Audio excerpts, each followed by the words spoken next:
I'll have taken your life before you even knew my...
Oh, how I love a good puzzle.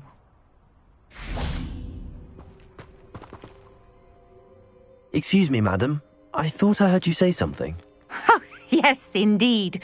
Talking to myself again. I find myself to be quite the engaging conversationalist since my husband passed. Madam Althea Twiddle, pleased to meet you. Nice to meet you too, Madam Twiddle. You know, you might be interested in this. You young people love this sort of thing. My husband often ruminated on the mysterious statue just outside our hamlet. Some sort of archaic puzzle involving vases, he would insist. I stumbled upon it today when I had a burst of energy and extended my morning constitutional a bit longer than usual.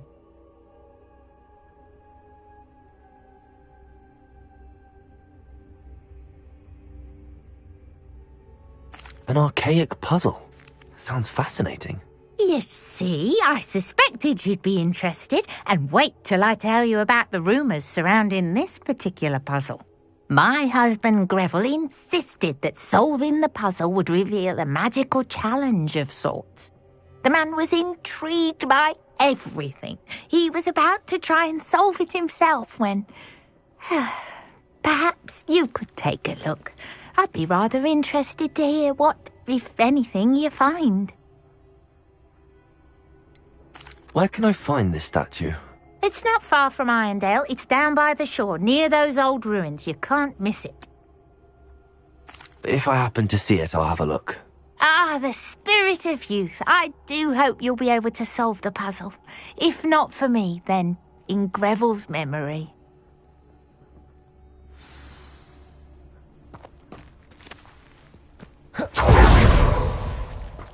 I should look into the statue Madam Twiddle mentioned.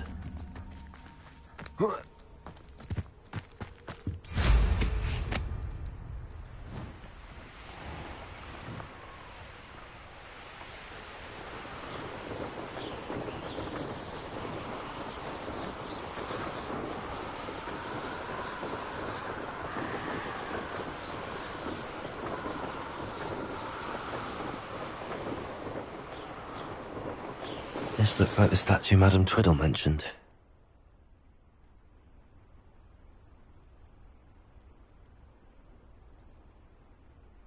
Why are there so many vases around here?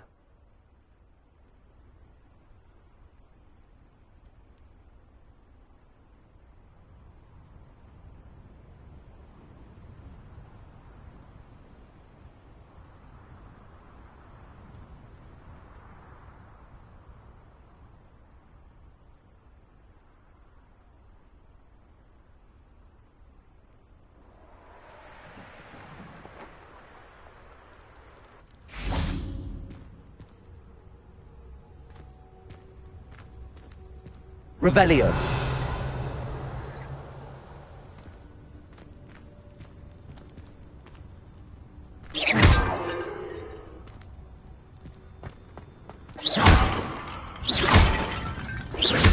I suppose I should try to find all the vases.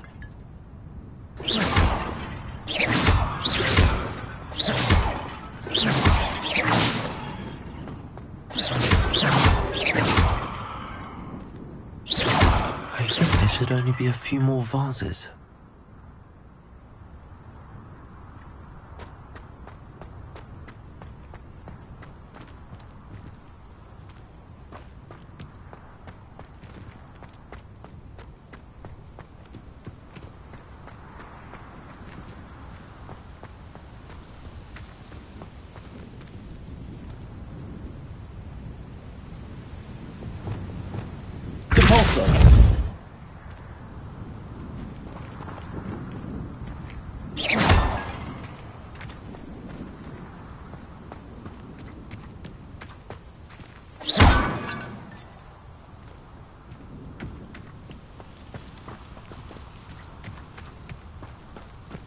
I'm nearly finished. One more vase.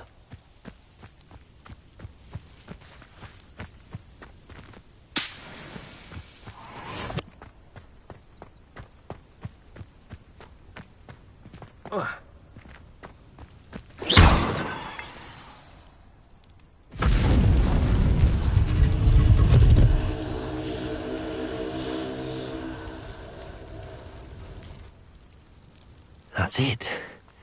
I should tell Madame Twiddle about what happened.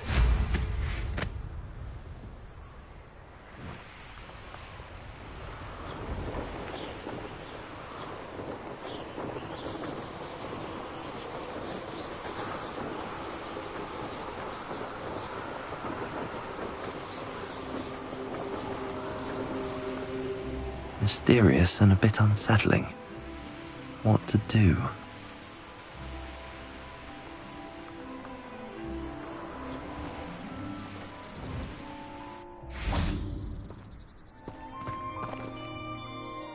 Mrs. Twiddle, your husband was right. The statue was part of a puzzle. Oh, really? How exciting! Yes, I had to destroy a number of large vases, and that seemed to activate some sort of charm on the statue. Well done. Oh, I miss having someone like you around with a thirst for knowledge and a quick mind. Well, my curiosity has been satisfied. Thank you for that. Who knows what I'll encounter on my next constitutional? Oh, my husband would be so pleased to know he was right about that statue.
Seems a pleasant enough little place.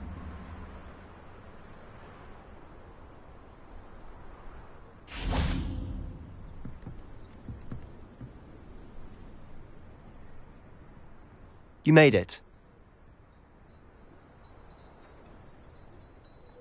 Enjoying the view? Keeping an eye on things. Feldcroft isn't what it used to be. No one has felt safe here since Ranrock's loyalists took a peculiar interest in that castle over there. Rookwood Castle. My uncle Solomon is a former Auror and refuses to look into it, even after Anne was cursed by one of them. Possibly with a wand, no less. I heard a goblin refer to wizard kind as wand carriers. Are goblins forbidden from carrying wands? Precisely. That's why I'm on the hunt for answers. If I'm to cure her, I need to understand what happened to her. Anne was always the most mischievous of the three of us. Which is saying something, knowing me and ominous. I'm hoping a surprise visit from me and a new friend from Hogwarts will help lift her spirits. Bring back the Anne I used to know. Come on, I'll take you to my uncle's. This way.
Feldcroft used to be a lot livelier. With Ranrock's lot wandering about all the time, everyone stays out of sight. Here we are. My sister should be just inside.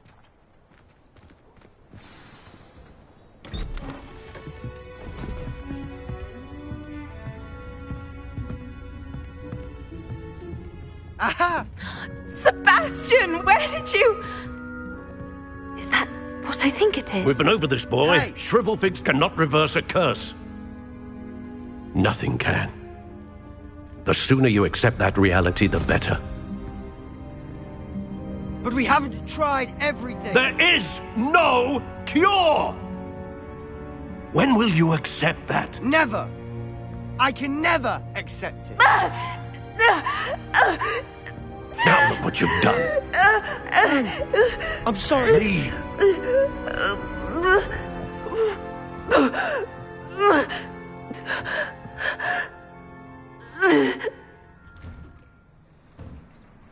I'm sorry you had to see that. If you don't mind, I just need a moment alone. Poor Sebastian. Not the visit he'd hoped for.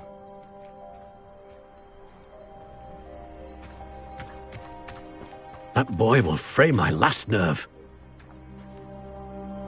Excuse me, Mr. Sallow. Oh, yes, Sebastian's friend. I apologize on behalf of my nephew. He doesn't know when to stop. He thinks he can help Anne, but nothing can be done for her. It could be that you've not yet discovered the cure. Ah, you sound like Sebastian, thinking you know better than the healers at St. Mungo's. Perhaps the healers don't know everything, sir. Sebastian is single-mindedly focused on finding a way to help his sister. If there is a cure, he will find it. Your faith in Sebastian is misplaced. Some sort of dark magic cursed Anne, and the goblins aren't likely to explain themselves anytime soon. Giving her hope is cruel. The only thing to do now is keep Anne comfortable and stay out of the Loyalists' way.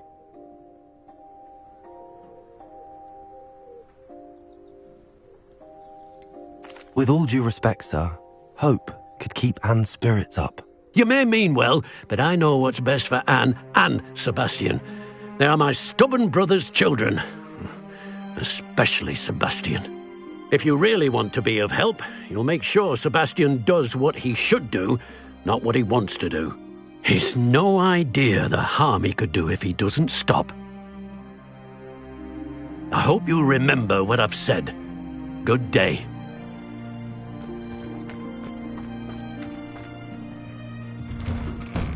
I'm sorry about earlier. Those bouts of pain are difficult to bear. Are you all right, Anne?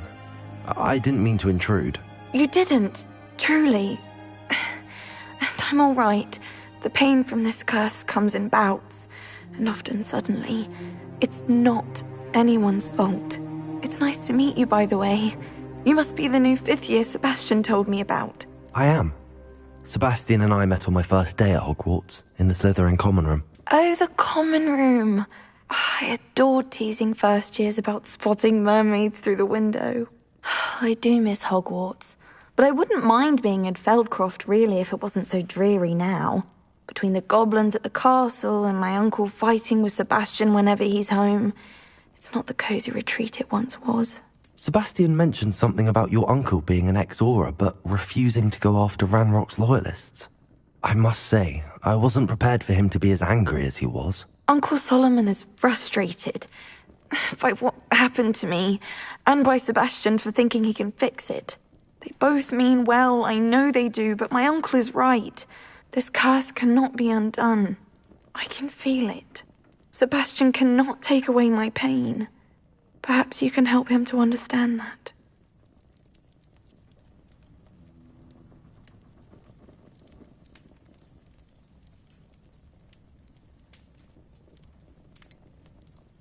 I'm afraid it's really up to Sebastian, and his mind seems to be made up. I can only hope he realizes the futility of his search for a cure soon.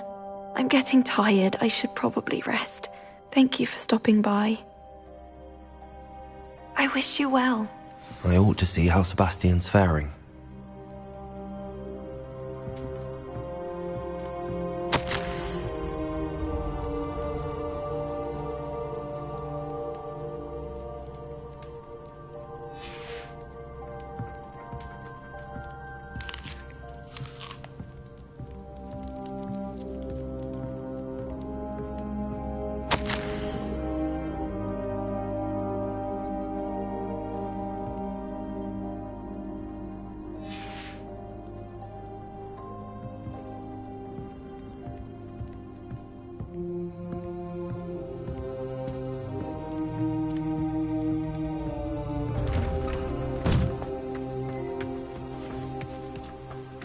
Why will he not listen to me?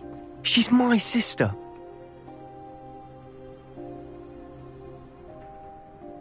How are you doing, Sebastian? You got a first-hand glance at what I'm dealing with. I apologize for my uncle. I'll admit, I wasn't expecting him to be so angry. He's always angry. He's been angry since my parents died. After Anne was hurt, he only grew worse. It's as though he blames me somehow, always calling me my father's son, as if that's an insult. I'm the one trying to help her. He's simply given up. Both Anne and your uncle seem genuinely convinced that nothing more can be done for her. I refuse to believe that. Anne's pain is more than physical. It has changed her entirely. I miss my sister. And I'm going to get her back. Come with me. I need to show you where it happened. Ranrock's loyalists are capable of so much more than people realize. They should not be underestimated. All the debris you'll see is from whatever's going on at that abandoned estate. They've been digging for something.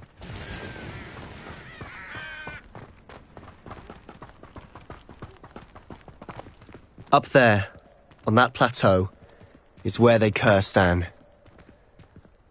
This way.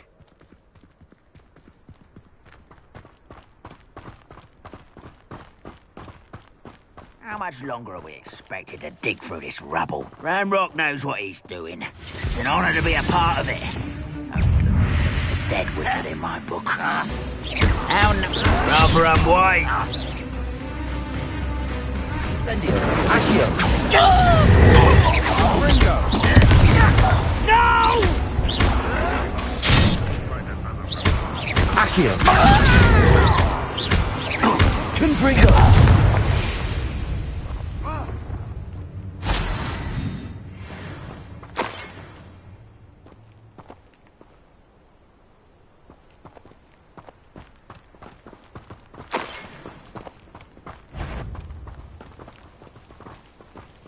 What's that? Enjoy suffering, do you? Accio! Incendio!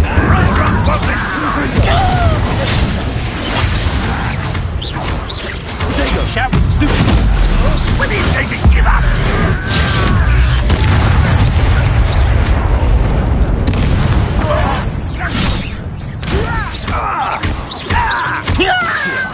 Incendio! You've made your last mistake. You fight about as well as a puffskein. You such arrogance. Accio! Incendio!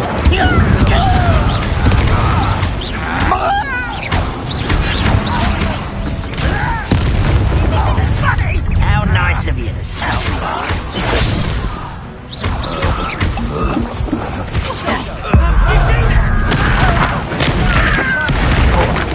Accio! I won't rest. Dead.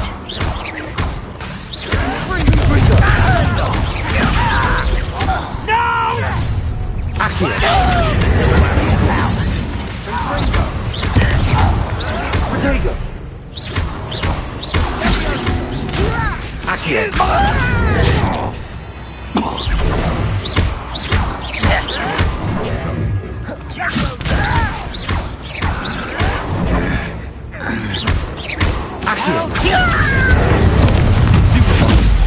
little moon calf. Far from Accio! Incendio! Confringo!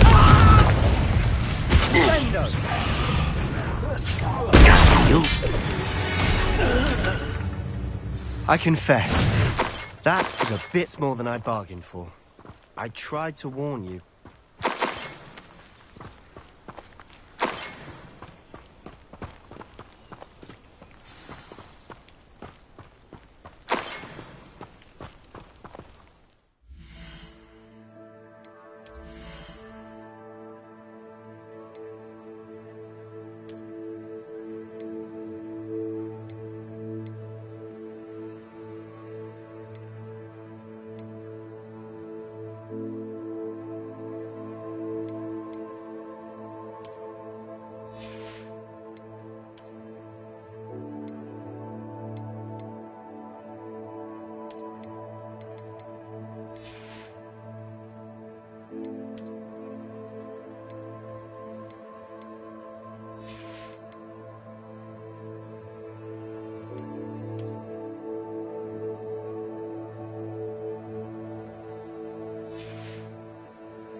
Those loyalists deserved what they got. Couldn't agree more. This is where it happened. We smelled smoke in the middle of the night.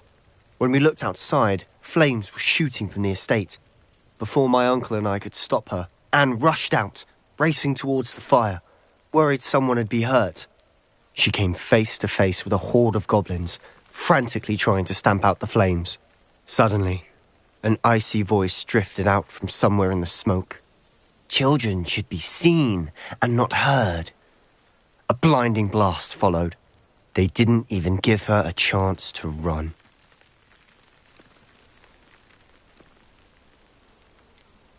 It sounds as if the loyalists attacked Anne without cause. I wouldn't put it past them. but I'm convinced that they were trying to hide something. It may be grasping at Billywigs, but I keep thinking that there might be something here that could lead me to whoever cursed Anne. Might be the only way to learn what type of magic harmed her, which could help me find a cure. Perhaps you're right. The Loyalists are everywhere, but they do seem to be spending a lot of time here, and it's likely they're hiding something. And at Rookwood Castle. Shall we have a look around? They seem to have set up camp here for a specific reason. They have stations for everything. Revelio!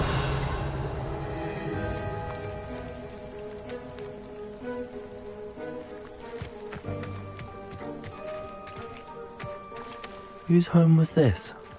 Bit abandoned long since I've lived here. Rumour was a Hogwarts professor lived here once, centuries ago. But that's all I ever heard.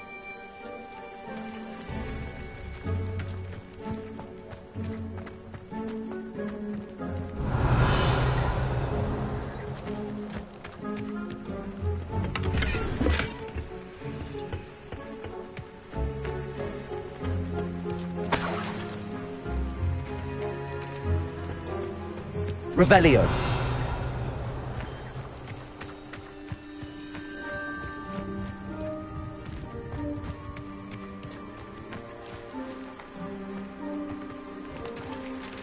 I've heard that goblin dig sites like these are popping up everywhere. It's a wonder the Ministry isn't doing more.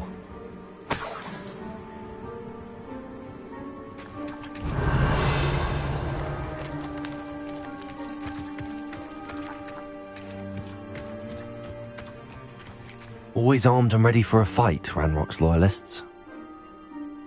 It might be worth taking a closer look at the house itself. Revelio!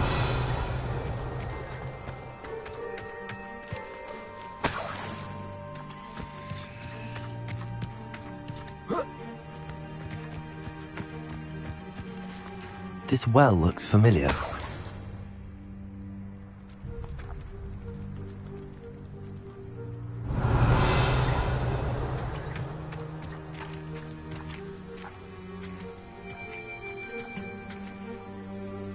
Sebastian, I've seen this before. This house, the well, the view. What do you mean? When? Give me a moment. I'll explain in a second. Revelio.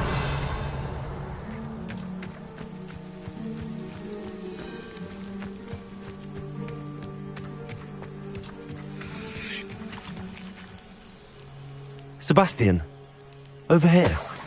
Do you think that this was damaged by the fire the night that Anne was cursed? Could be. But it looks to me as though this was intentional.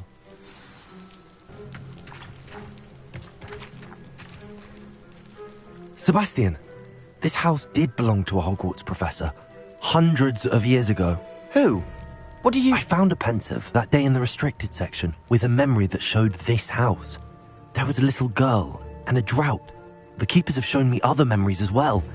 The girl became a Hogwarts professor. Her name was Isadora Morganach. She was one of the keepers. The keepers? Like in Quidditch? And you found a pensive in the library? I'm not following you. I realise it's a lot to take in. I'm not even sure I understand it all yet. And no, not like Quidditch. They call themselves keepers because they're protecting some type of knowledge. It has to do with the vault at Gringotts. Let me see if I've got this straight. You have Ranrock and Rookwood after you because of something you found at Gringotts where you ended up via a portkey. You can see traces of an ancient magic that you think Ranrock is trying to harness.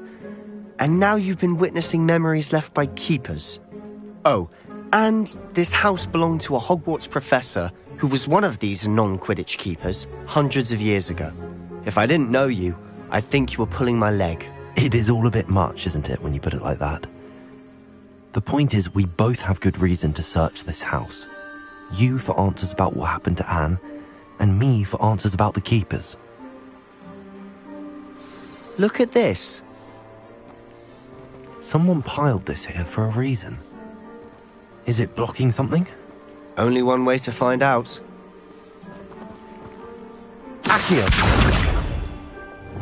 Impulso! Huh, a stairwell.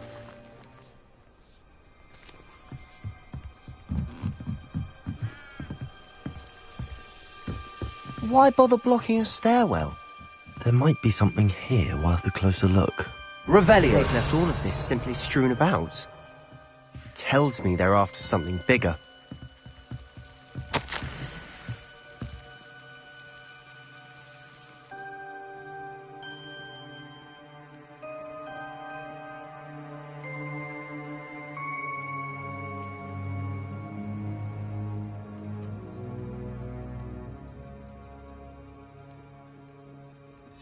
Seems these journal entries are from Isadora's travels.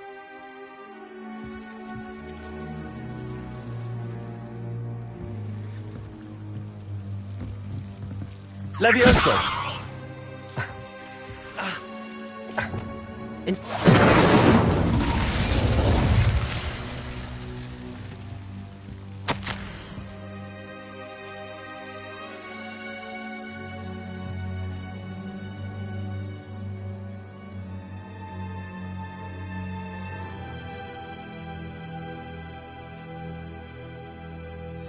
A journal entry of Isadora's.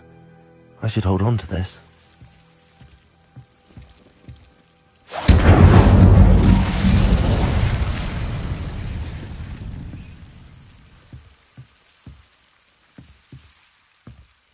You're not going to believe this. I can see the Undercroft. What? A daydream? Because that happens to me too.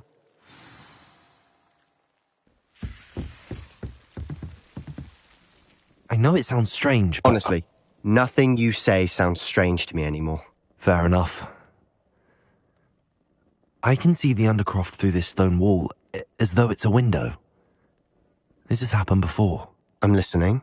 I think it's to do with my ability to see traces of ancient magic. But you said you didn't really understand it, and that you couldn't wield it. That's true, and I'm still not sure what it all means. What I do know is that my ability allows me to travel through these windows I see. Wait. We can get straight to the Undercroft from here. Ominous will be flawed. We can. But perhaps best not to tell anyone else about this for now. Even Ominous. Understood. Well then, invisible, secret, ancient magic passageway? Here we come. I'm tempted to hold my breath.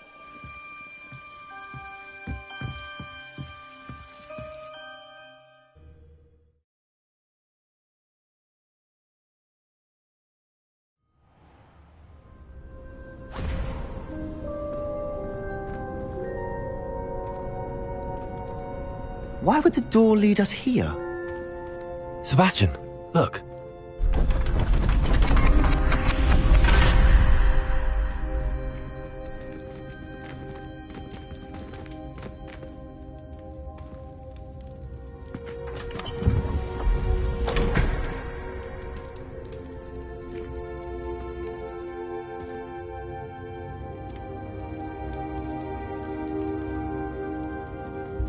Why hide a triptych here? Seems as if something's missing. A note. Let's have a look.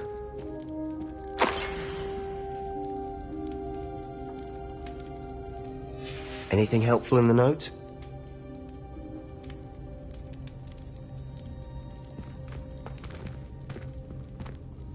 A rune symbol. I've seen similar symbols used by the keepers. I've been thinking. A keeper lived in that house centuries ago, and Ranrock and his lot have been searching there. You said that goblins may be wielding some form of this ancient magic. Do you think Anne was cursed by ancient magic? I can't be sure, of course, but I don't think so. I didn't see any traces of it around your sister. Very well. But that doesn't mean it's not ancient magic. There's still so much we don't know about it. True. Perhaps this triptych will lead us to answers. Then we'll have to unravel what this all means. But now I need to see Ominous. Don't worry, I won't tell him anything. Did I mention that, apparently, Salazar Slytherin had a secret scriptorium here, in Hogwarts? You did not? Is it connected to our common room? No idea. Woman just learned of it. I'll let you know what I find out. I had no idea our visit to Sian would unfold into all of this. My head's an utter mess. But I'm glad you told me everything you did. I'll be in touch. Till then.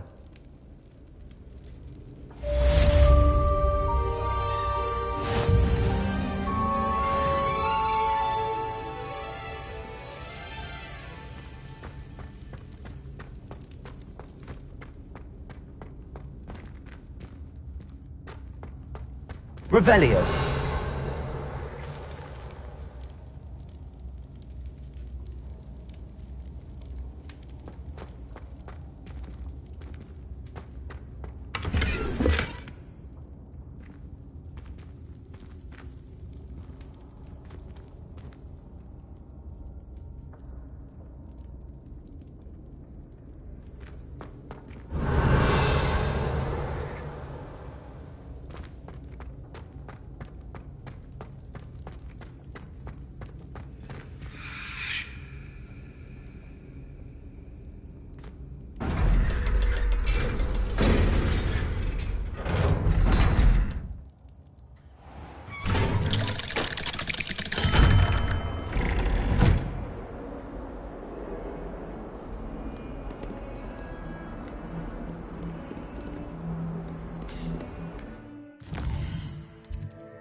Answer me this!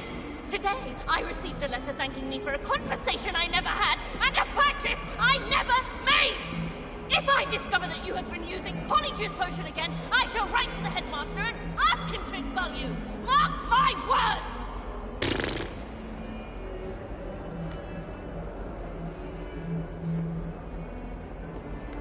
Ugh.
Adelaide Oaks, isn't it? I received your owl. Yes, I'm Adelaide Oaks. Oh dear. You see, my Uncle Roland is a metal trader who's quite well known in the goblin community. He normally sends me owls every week when he's on his business travels. In his last owl, he alluded to dealings with those radical goblins, Ranrock's loyalists. It's been ages since that owl and I'm worried. What with the troll attack on Hogsmeade and the rumours that goblins may have been involved, well, I'm fearing the worst. Should I be worried about my uncle, or am I overthinking this? I think you're right to be concerned, Adelaide. Your uncle may be in trouble. You're much more understanding than Professor Weasley. She heard I was going to look for him and forbade me from leaving the grounds. She's convinced he can handle himself, but I can't concentrate on anything until I know he's all right. Could you try to find out for me? From what I hear, you're almost as adventurous as Uncle Roland. Has your uncle traded with many goblins? Yes, for ages. Even speaks gobbledygook. But he only recently mentioned Ranrock's lot, insisting the galleons were worth the risk. He does it for me. Between robes and supplies, attending Hogwarts costs a fair sickle. And besides that, Uncle Roland has expensive taste. He's sacrificed so much for me over the years. I promised him that as soon as I finish Hogwarts, I shall be the one taking care of him. I take it you and your uncle are close? We are. My mother died when I was born, and I lost my father when I was 5. Uncle Roland's looked after me for as long as I can remember. He knows I get anxious when he travels, and that's why he sends me all the owls, to let me know that he's all right. I'll try and look into it for you, Adelaide. Thank you. He's very thorough in his record keeping, notes all his trades in a journal, makes maps. In fact, in his last owl, he drew me a map of his next stop. He'd planned to set up camp north of here. I do hope you're able to find out where he is. Thank you again for any help you can provide. Oh, Uncle Roland, what have you got yourself into?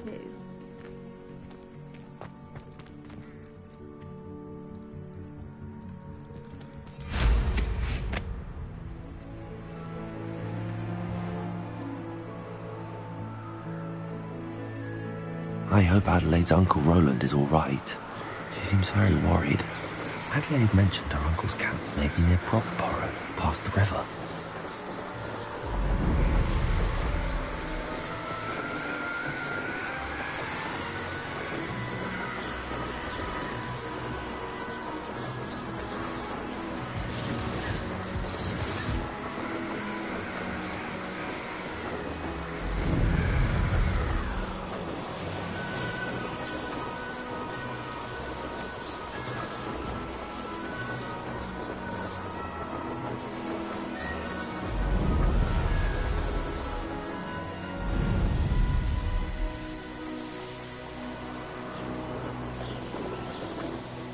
This be Mr. Oakes' Ranrock's loyalists, just ahead. Should I take them by force or be discreet?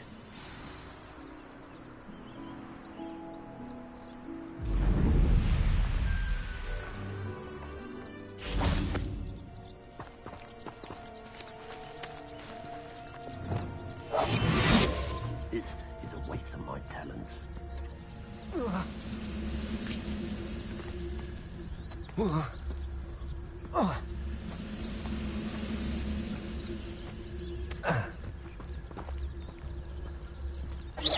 What's going on out there?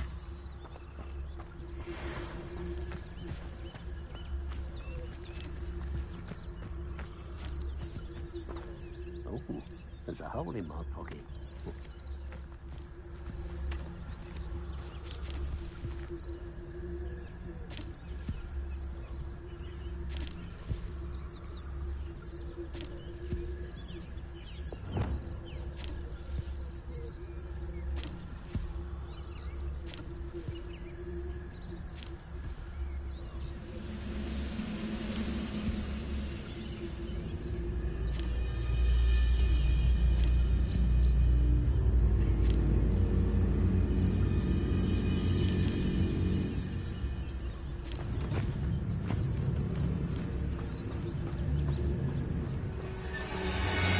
Revelio.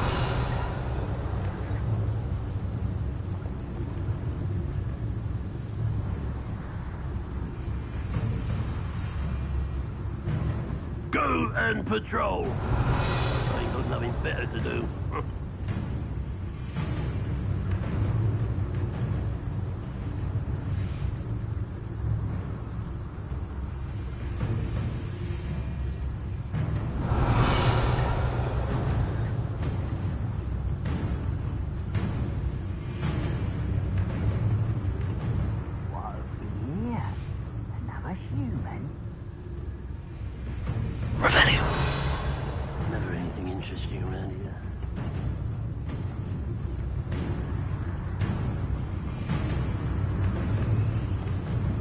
Vicus Totalis.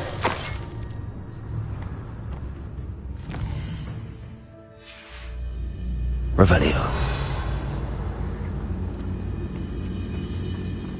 It's always my turn for patrol.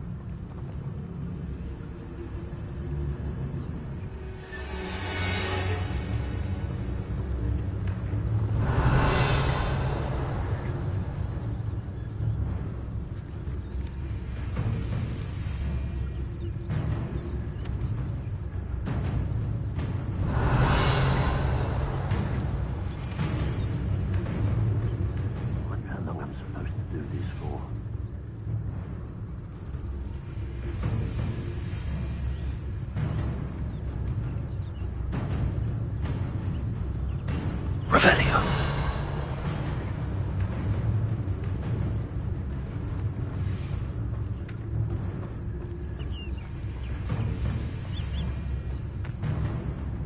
This is a waste of my talents.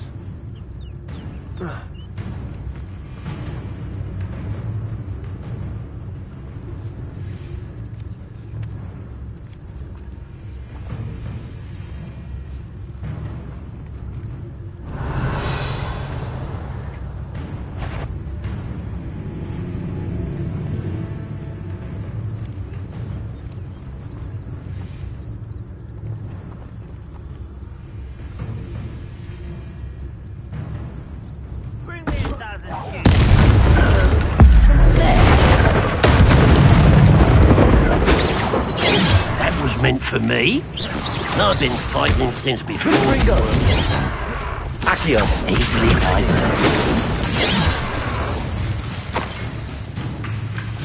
Accio.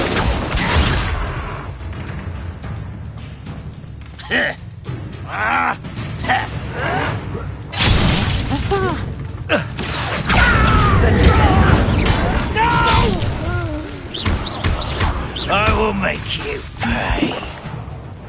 Protego. Arrogant child!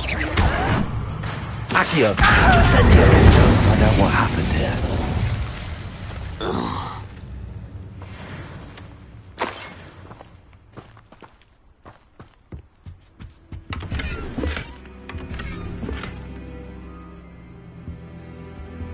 Revelio.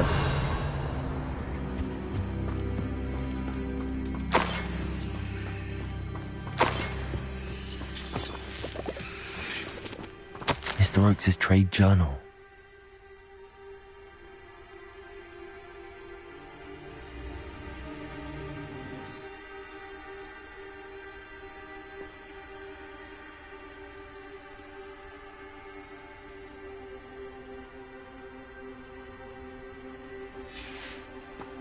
Adelaide said that her uncle kept notes of his trades, maps. Perhaps these landmarks will lead me to him.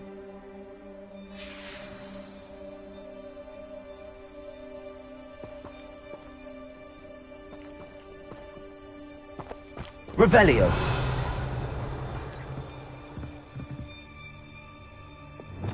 Also. This could prove dangerous if I'm not careful. Revelio.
Let's finish this job and be done with it. Waste of time.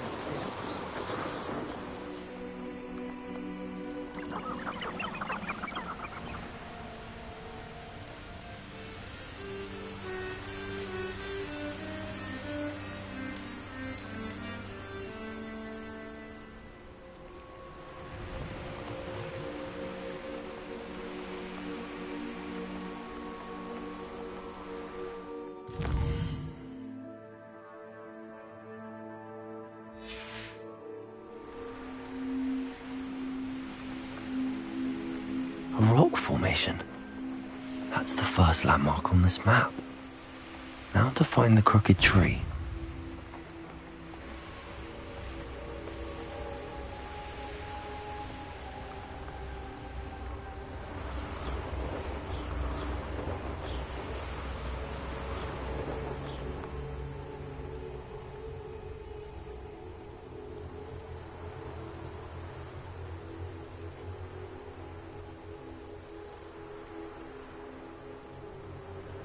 Castle. You should know better than that by now. We've all told you before, and look what happens when you don't listen.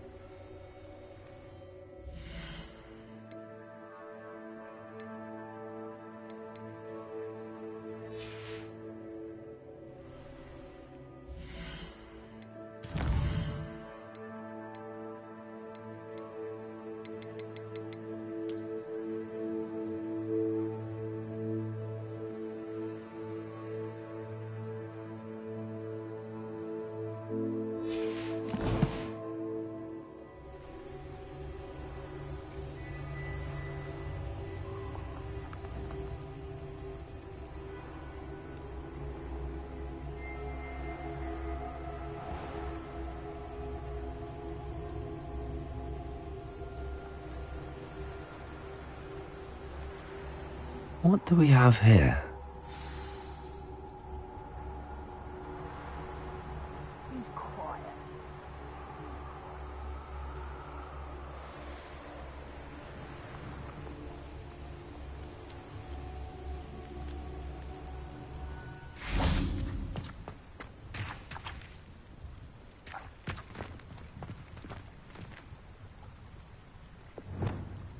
Incendiary.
Be used for better things than this so-called patrol.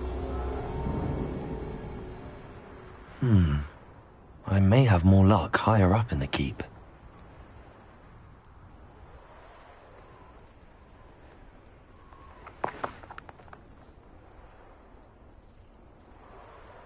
This castle's... Oh, this day's gone on too long.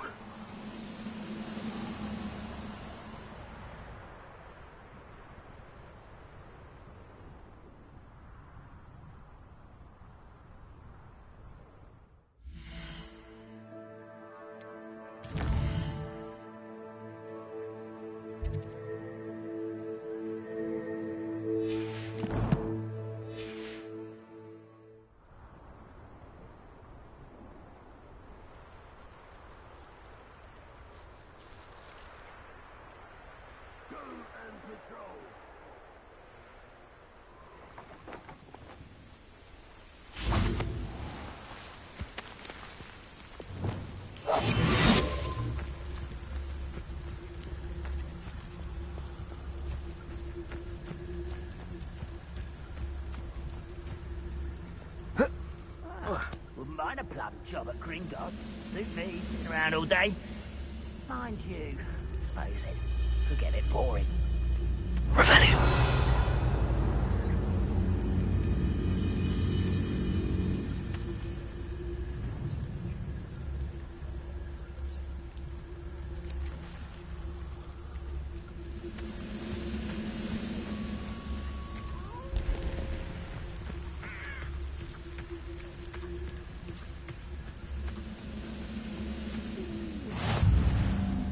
I've always said that travel broadens the mind.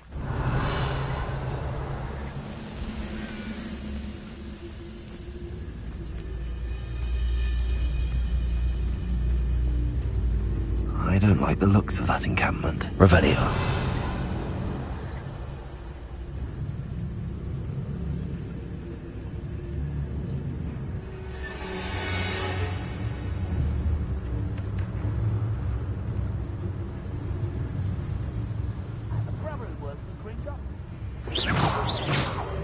What was that? Revelio.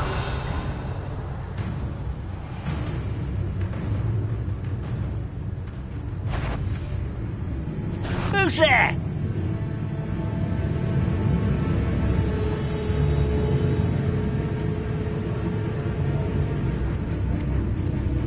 Oh well, I had hoped for a fracas or two. Nothing over here.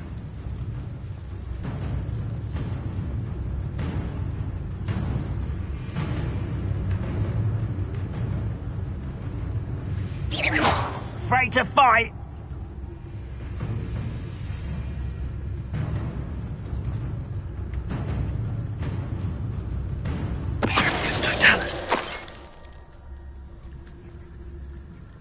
Revelio.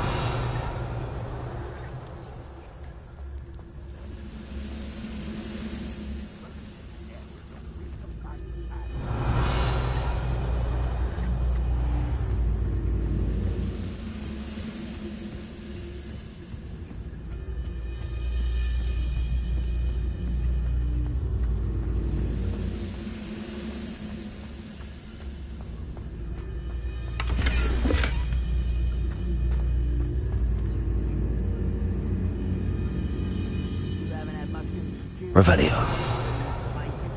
Like heads of lettuce, those mushrooms were.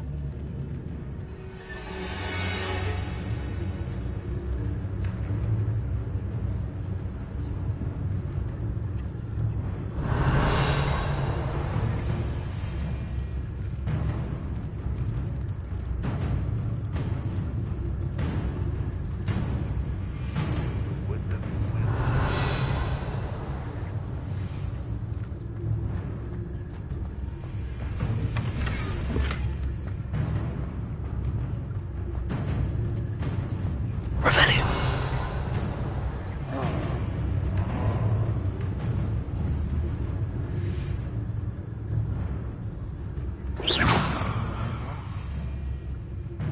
Revelio.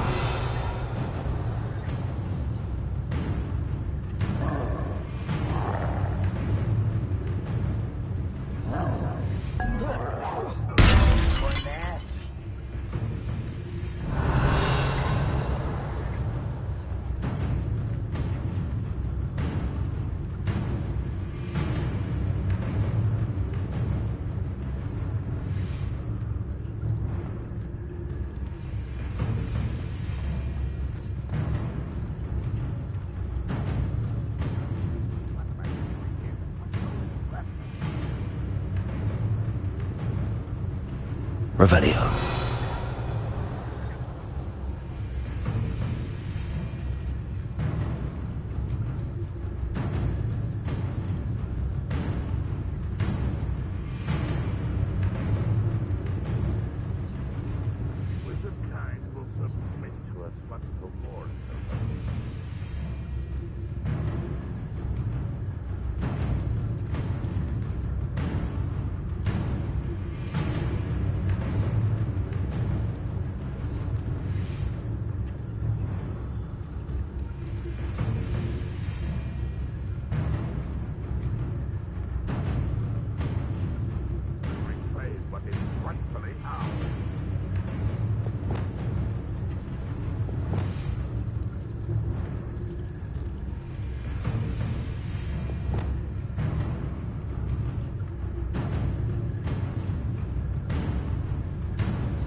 have my own operation worked out one day. It's all working for me.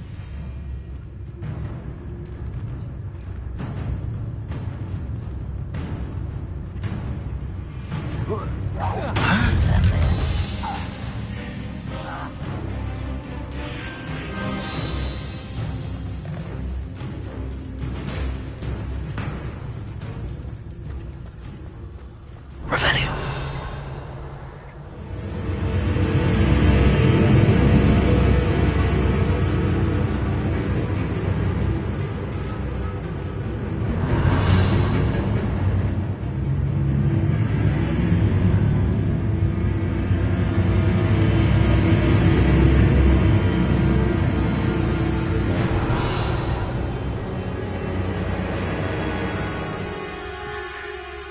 Riddance. Petrificus totalis. Revelio.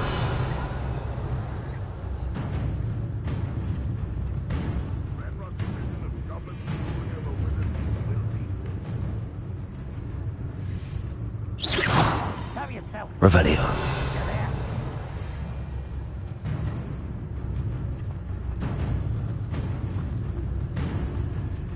Petrificus totalis.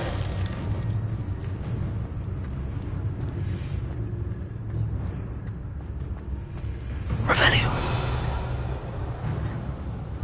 We're close to a breakthrough.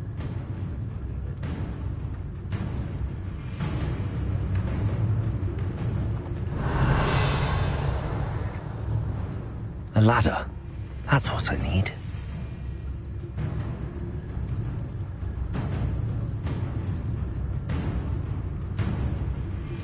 You ought to come back on pudding. They took you for a troll the other day.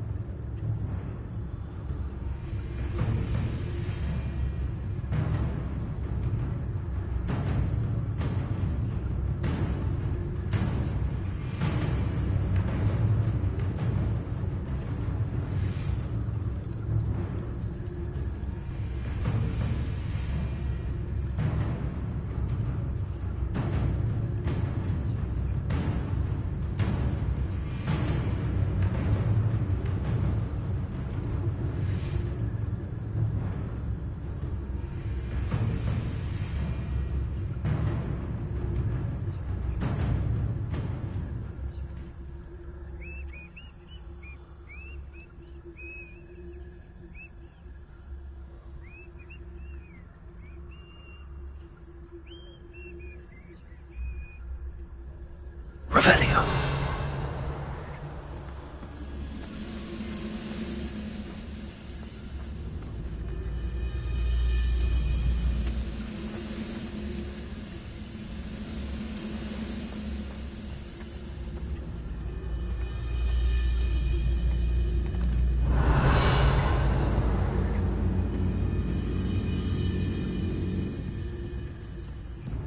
The wizard will have no choice but to submit to us.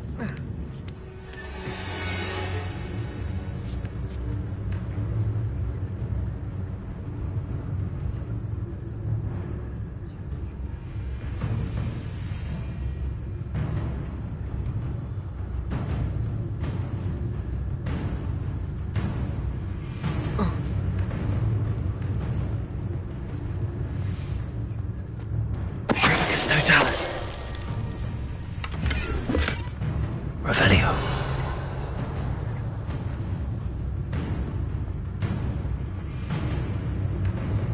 Petrificus totalis.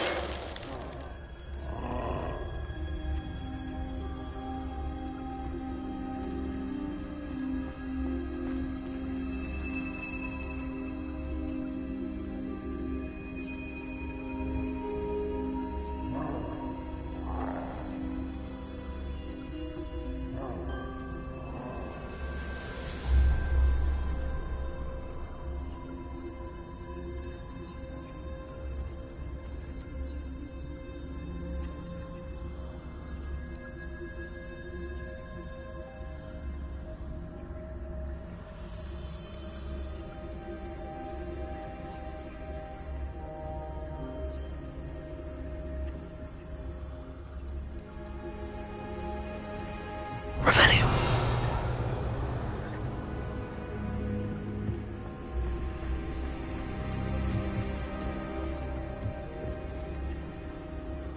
goblins will finally rule over wizards.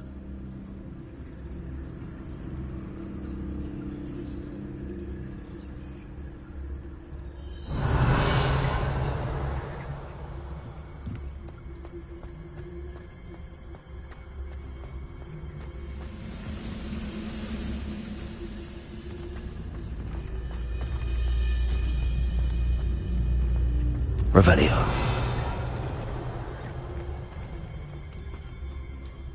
This is the spot on the map.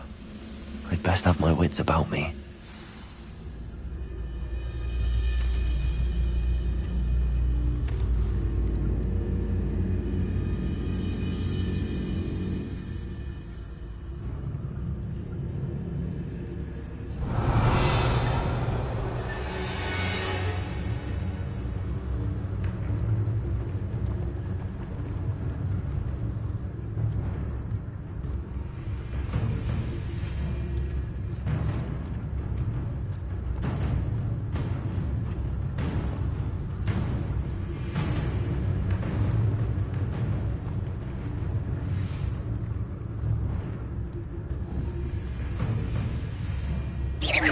What's going on out there? Quiet as a grapple, you are.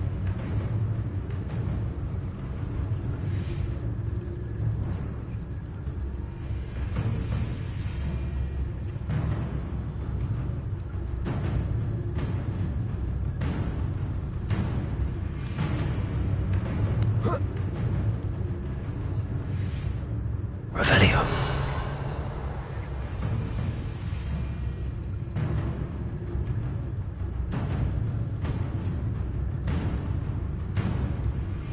Never anything interesting around here.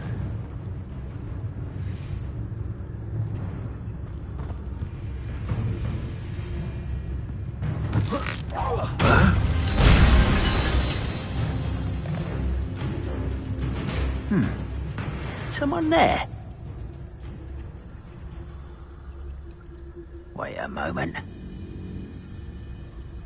Revelio.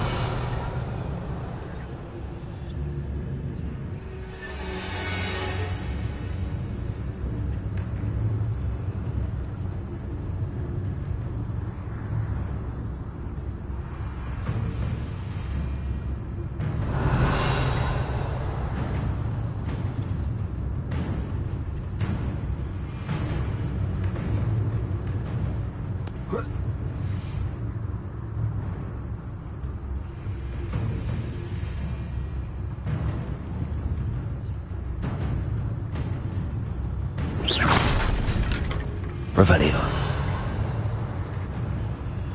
Who's there? What went on here? Trevicus Totalis. Revelio.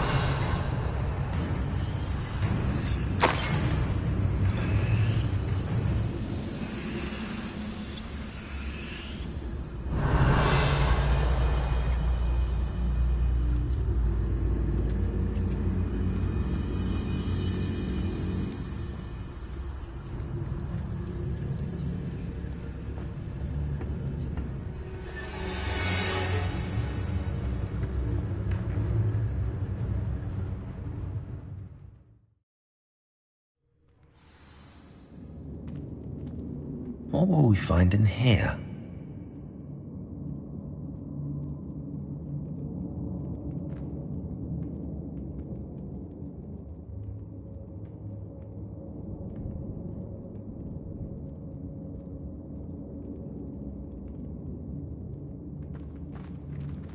Revelio.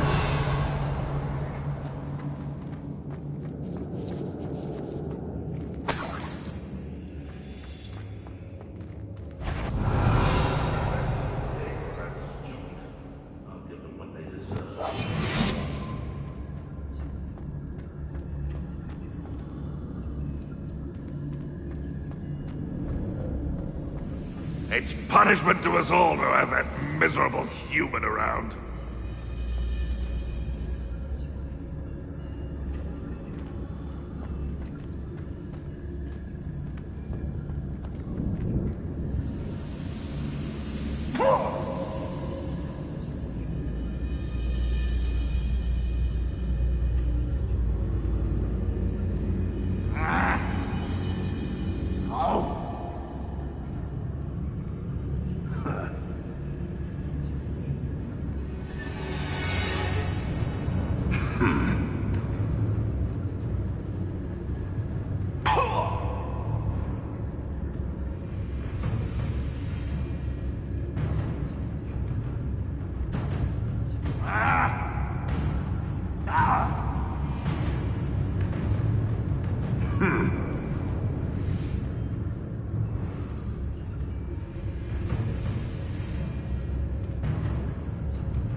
When the war is over, goblins will rule over... Revelio.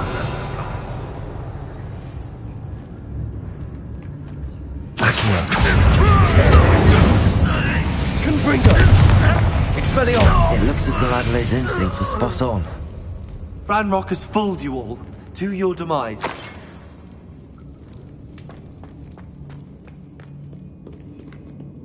Alohomora.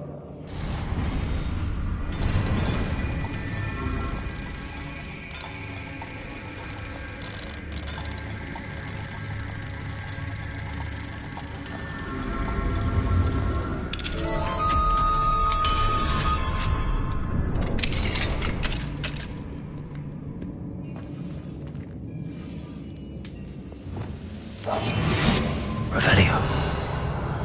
I'm for a bacon and mushroom stew. Patricius Totalis.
Revelio.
Revelio.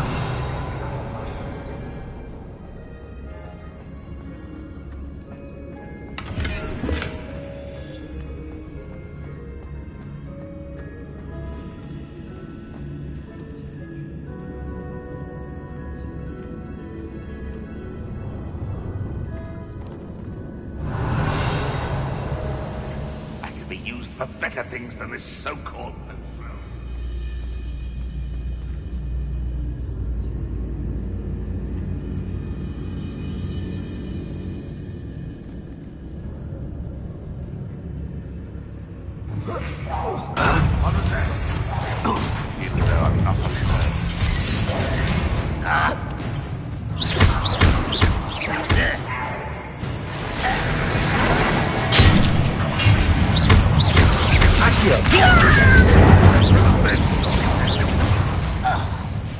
Confringo. Expelliarmus.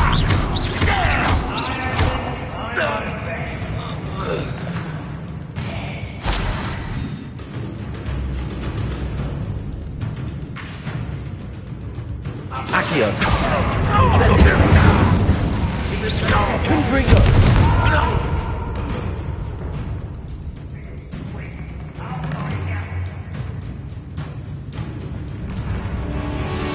Accio.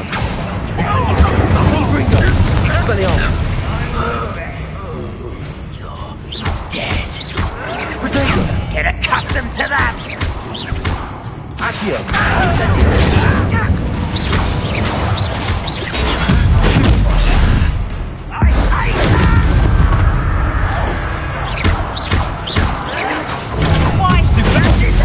Expelliarmus.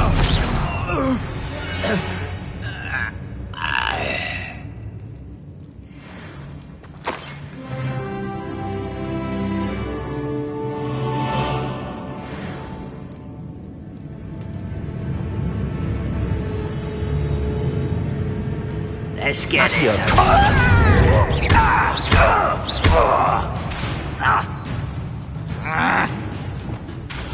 Accio.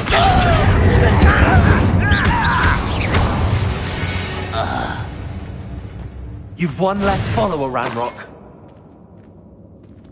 Revelio.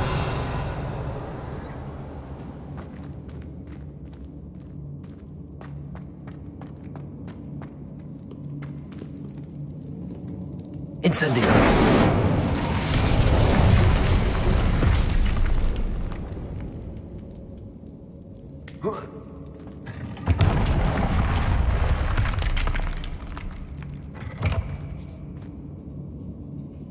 Revelio.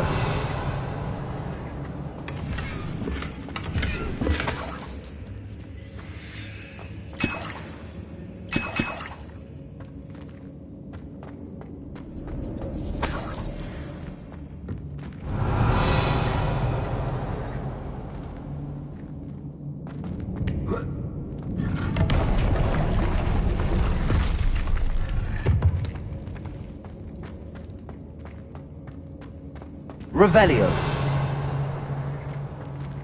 A boiler door. How to open it?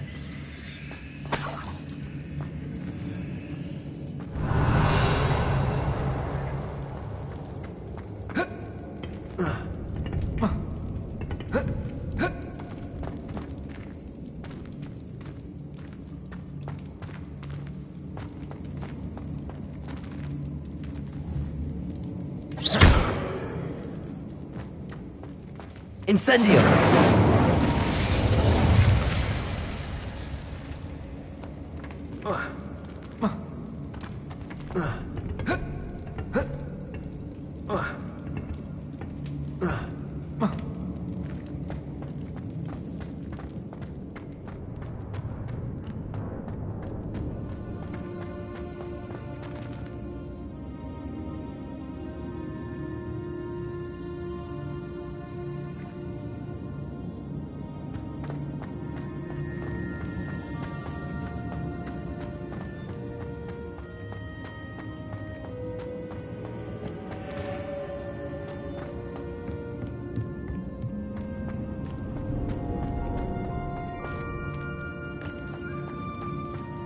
Revelio.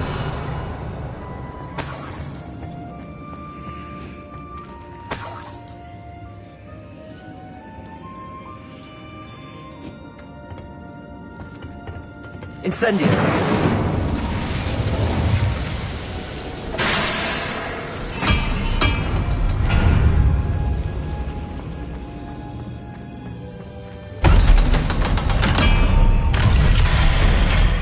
In someone else's direction.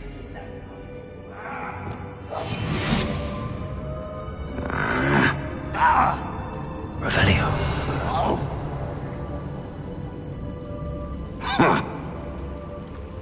One way or another, we'll get what we're owed.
Expelliarmus, Incendio! Accio! Confringo! Incendio! You can't stop us. Pity. Not quite. Protego! Accio!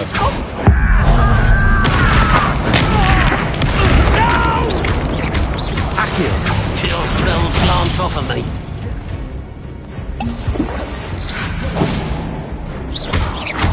Accio! I've been fighting since before you were born. Accio! You not run away. Intend to die, do you? Was that your best? Accio! Incendio! I shall avenge your death.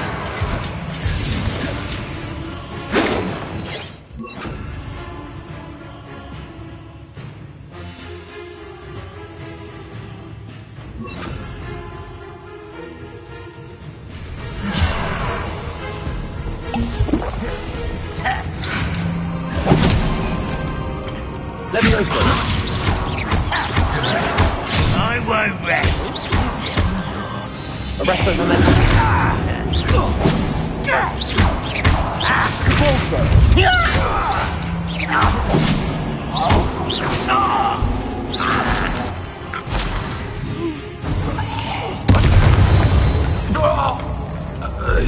Your blood's on Ranrock's hands.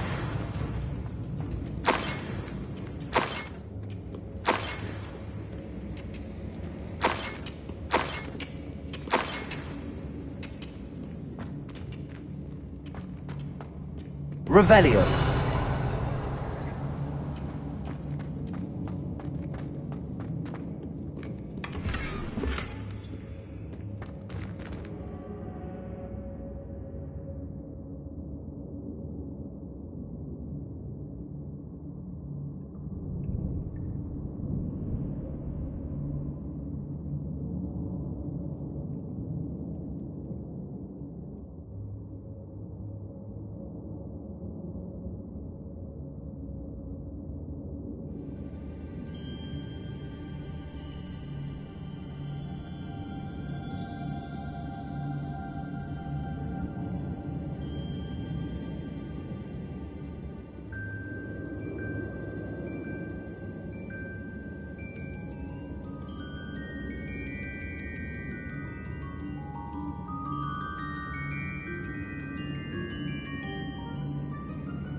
This must be Mr. Oakes's wand.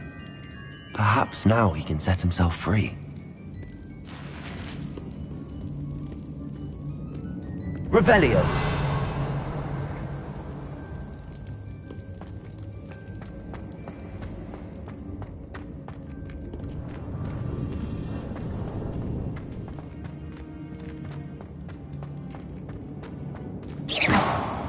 Incendio!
Revelio.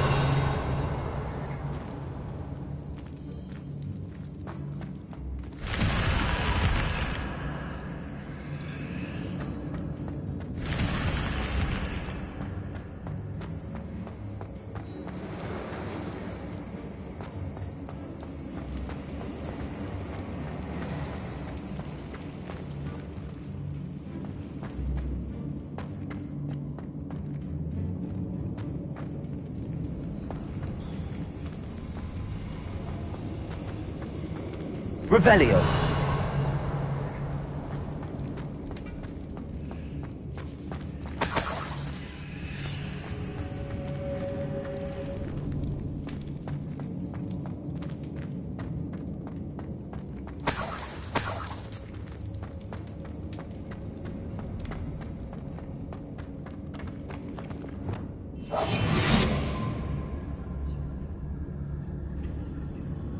One of the best meals I've ever eaten.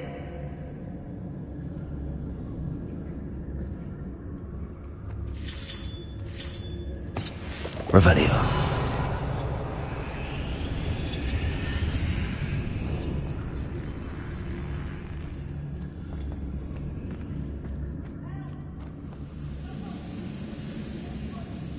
I wonder if Adelaide's uncle could be down there.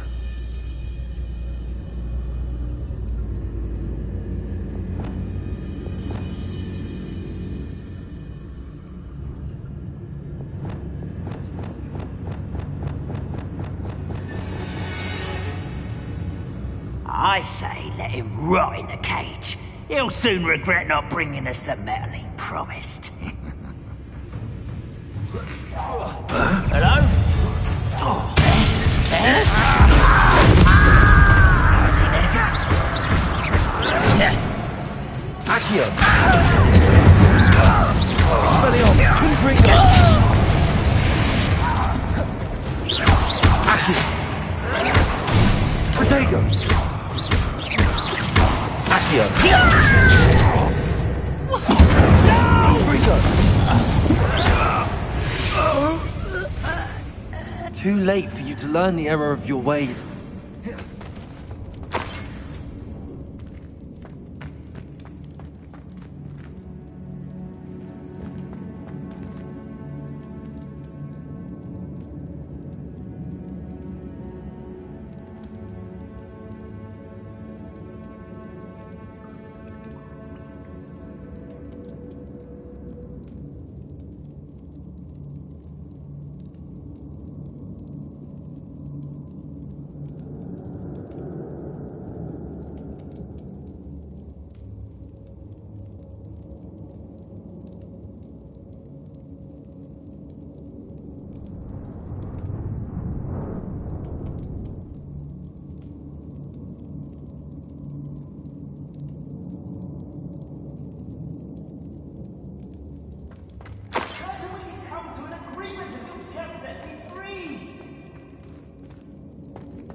Revelio.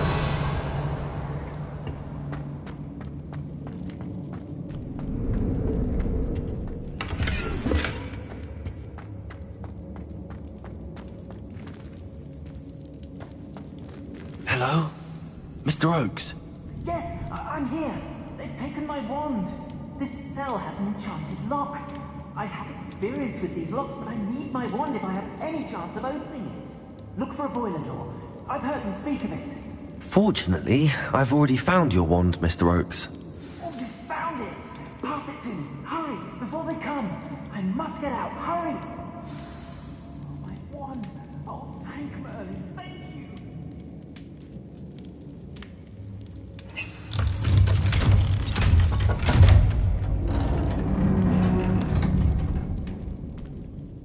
you. You did it! I found my wand and... Wait, you're a student? Oh, we must get you to safety immediately. It's dangerous. It's all right, Mr. Oakes. I've dealt with these goblins before. Dear Merlin, you're either very lucky or very talented. How did you find me? I'm a friend of Adelaide's. She was worried about your business with Ranrock's loyalists. Oh, she was right to be. I couldn't go through with the agreement, and when I told them, I ended up blindfolded and behind bars. Been locked in that infernal cell for so long, they'd forgot I was even there. I overheard things. If only I could reward you for what you've done. Blasted goblin stole every canut on me. All I can say is thank you, truly. You mentioned you overheard things. Sad tale, really. I think I know where Ramrock's unfortunate vendetta against wizardkind began. Although dragon breeding was outlawed by the Warlocks Convention of 1709, Ranrock stumbled upon an illegal dragon camp. He was young, found the creatures fascinating. He'd visit the camp in secret whenever he could, never making his presence known. After weeks of sly surveillance, he finally summoned the courage to speak to the wizard in charge. Ranrock wanted to join them, and the creatures. The wizard happened to drop his wand. Ranrock saw an opportunity. He picked it up, went to hand it back as a means of introducing himself. The sight of a goblin with a wand sent the wizard into an instant rage. He beat Ranrock nearly to death. Ever since, Ranrock has despised wizardkind, sees us all as cruel. Am I right that you speak gobbledygook? Unbeknownst to Ranrock's fiends, I do. I've always had an affinity for goblin culture. Knew I wanted to be a metal trader ever since I was a lad. It wasn't easy learning the language. It's complex, and my memory's as weak as my knees these days. But after decades working with fine goblin folk, I grew fairly proficient. At least, I'd like to think so. I'm grateful I was able to help you, Mr. Oakes. Adelaide thinks the world of you. Oh, and I her. She's become quite savvy to my trading habits, always analyzing my detailed owls. If only I hadn't resorted to trading with such fiends. A lesson I shan't soon forget. Having my wand back is like being reunited with an old friend. I must return home and inform Adelaide of my safety. Will you be all right? I'll be fine, Mr. Oakes. You get back to Adelaide. I assure you, her worries outweigh yours. Oh, I'm anxious to see my dear niece. And then I plan to travel far from here for my next round of trading. Thank you. May life reward you justly for your deeds. Be well, my friend. Mr. Oakes was lucky. Ranrock's lot would never have freed him.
Wouldn't mind a plum job at Gringotts.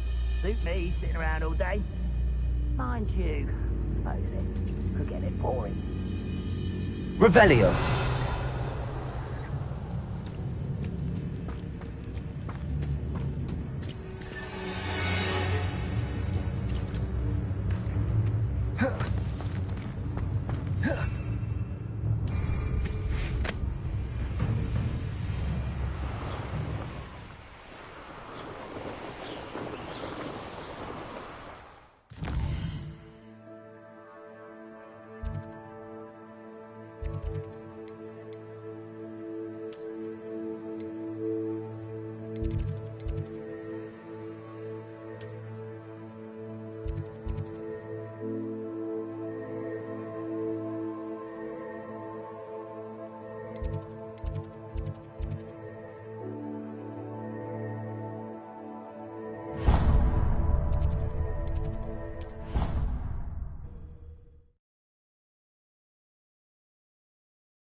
Can I help you? I believe you can. I'm Sophronia, by the way, and I need help from someone who's at least a 5th year. Are you familiar with Herodiana Byrne? Don't answer that. Of course you're not. No one seems to know of her but me. She's only the single greatest Depulso master of all time, even taught at Hogwarts, briefly. How interesting. I'm amazed I've never heard of her. It's a travesty she's not more well known. I often read about great witches in my limited free time. There are many. Whilst reading about her, I learned that she built a secret Depulso training room here at Hogwarts. But in typical clever Herodiana fashion, one cannot access it unless one knows Depulso, which of course, 3rd years aren't taught. And you're a 3rd year, so... Quick one, aren't you? According to what I've read, her signature outfit may still be there. I would love to see it. Would you get Herodiana's signature outfit and show it to me? How did Herodiana Byrne become famous by casting Depulso? She once saved orphans from a wild Graffhorn by banishing it over Stonehenge. That's on Salisbury Plain. She once banished a meddlesome dark wizard all the way to Durmstrang while she was in the Alps. That one may have been exaggerated, but lots of the stories about her certainly aren't. What ended up happening to Herodiana Byrne? In her later years, she taught at Hogwarts, but only for a short while, just long enough to build a secret hall, it appears. Then one day, she just disappeared. Some say she actually banished herself. No one knows for sure. If you tell me where to go, I'll see what I can do about it. Simply go to the Hall of Herodiana. It's at the base of the Defense Against the Dark Arts Tower. There, you'll find a series of Depulso puzzles concealing pieces of Herodiana's ensemble. Very well. I shall let you know if I find anything. I can't wait to see Herodiana's famous ensemble.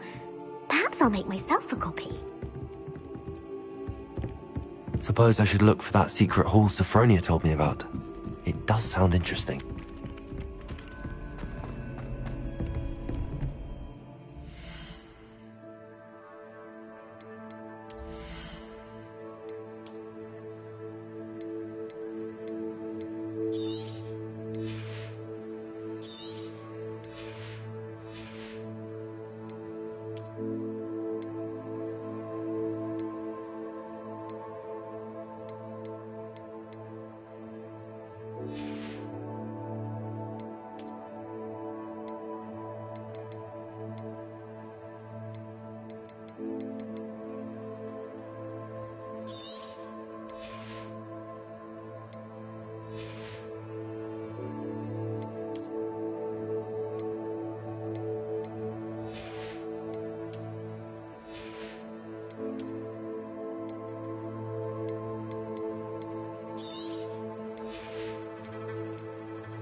Revelio.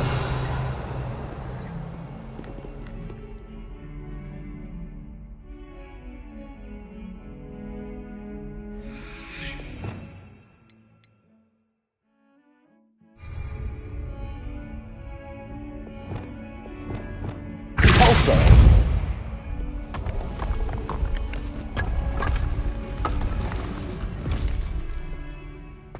This must be the entrance to the Hall of Herodiana. Well, here it is. The Hall of Herodiana. Better go inside and find those puzzles. Revelio!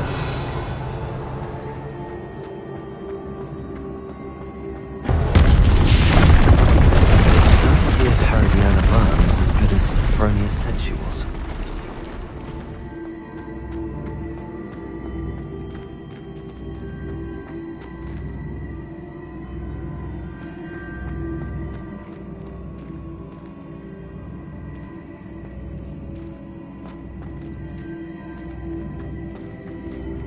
Accio!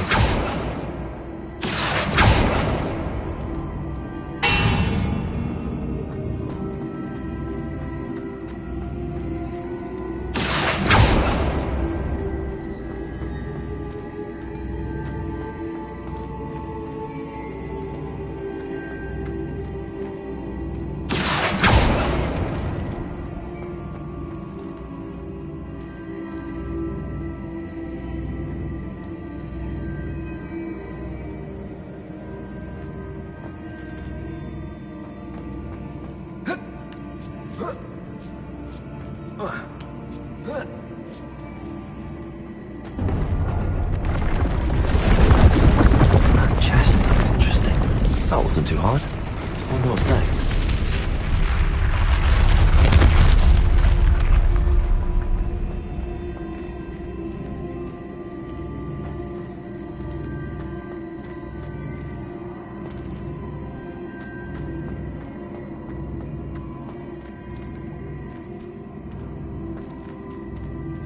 Accio!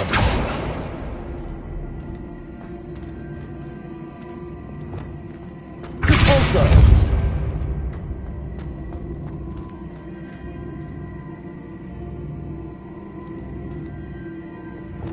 Accio!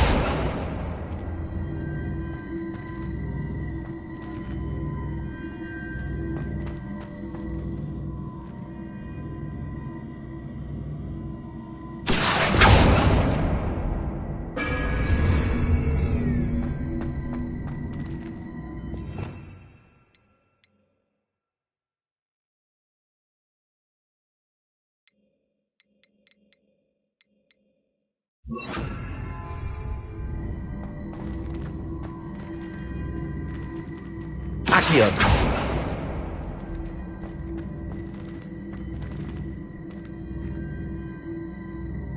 Repulsor!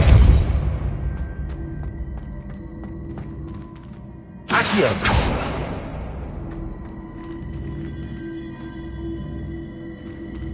Repulsor!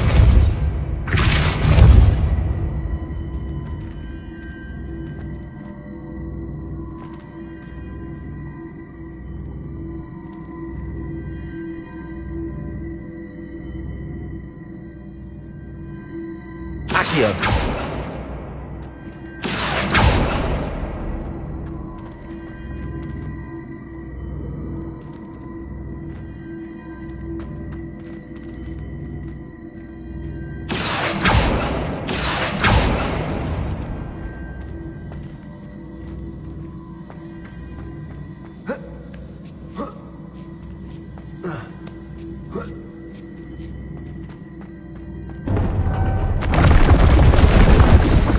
Getting the hang of this now. Just one left.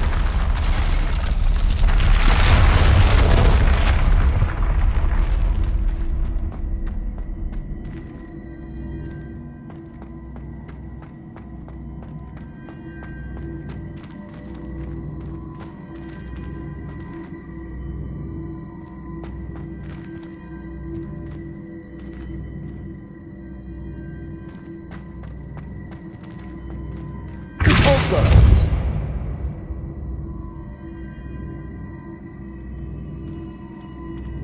Accio!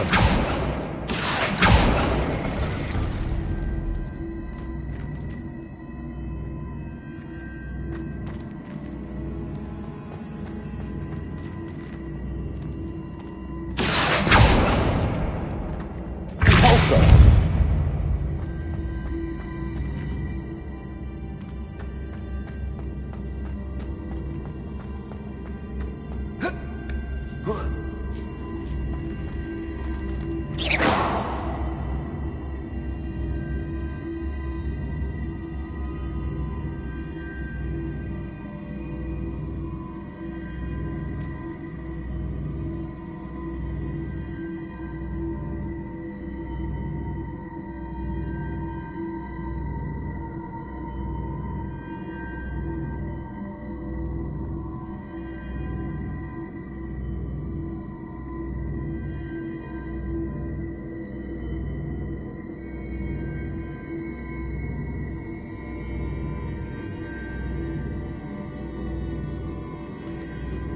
Accio.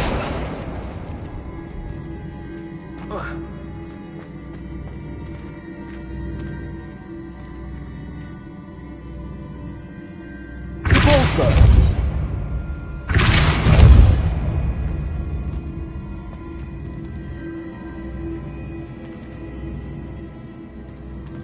Accio. Confringo. Repulsor.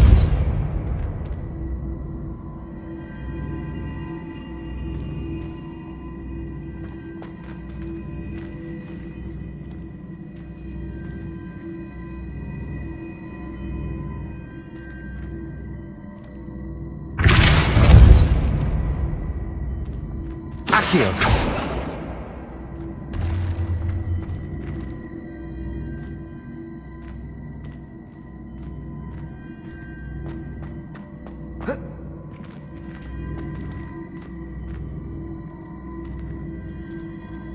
Expelliarmus. Accio.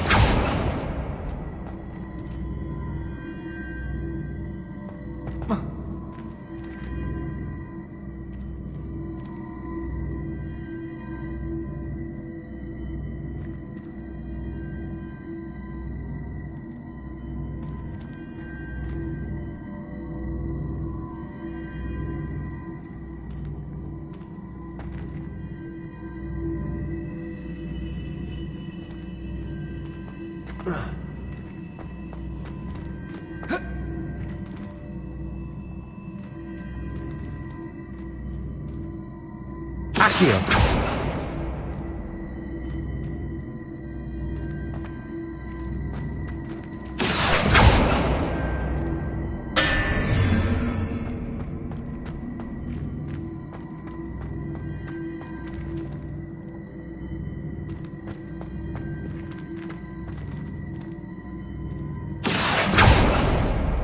Repulsor.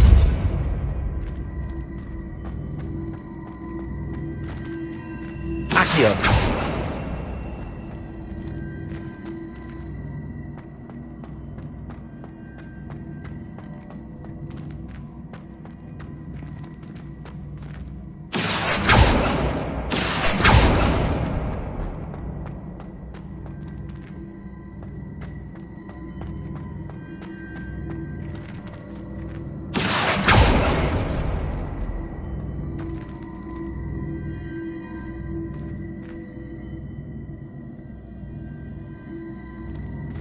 Accio.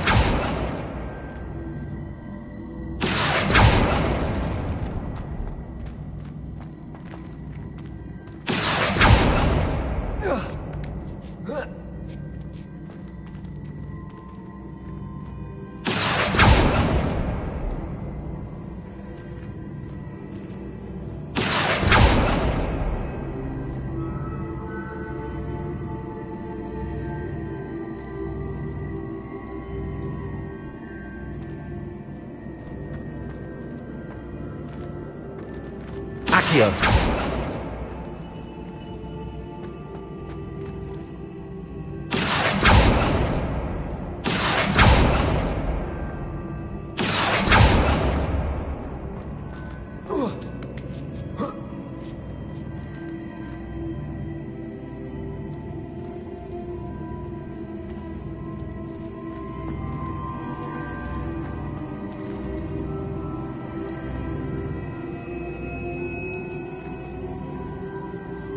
Accio.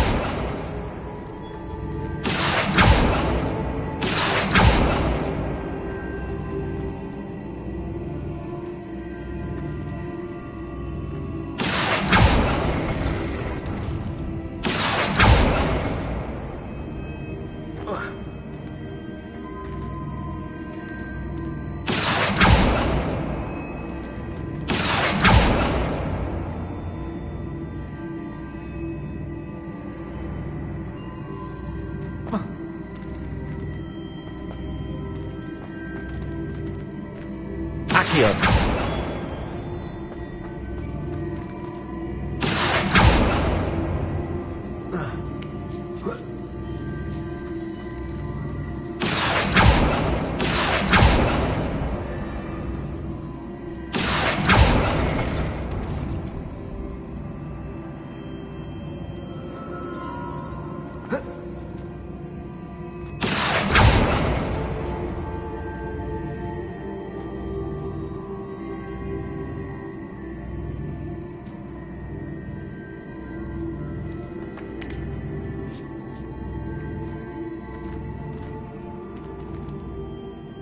Accio!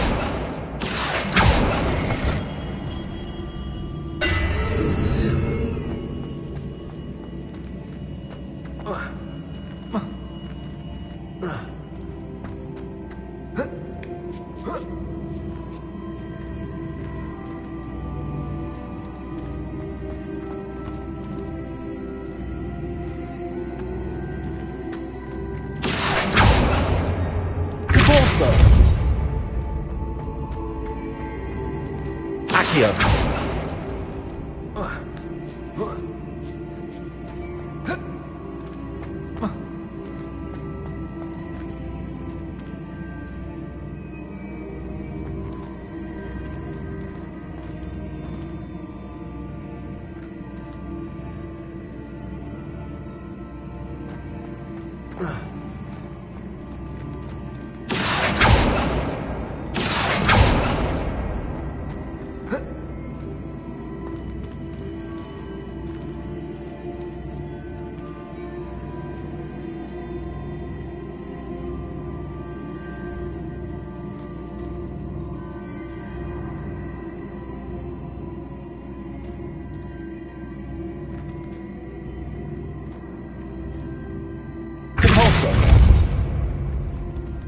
Accio!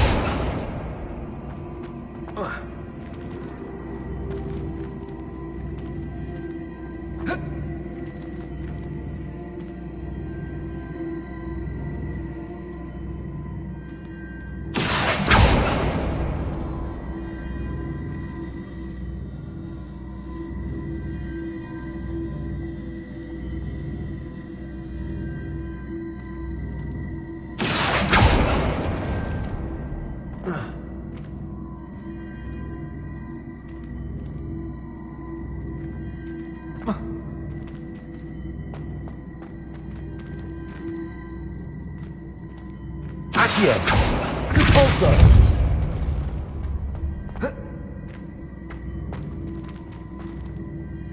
Accio!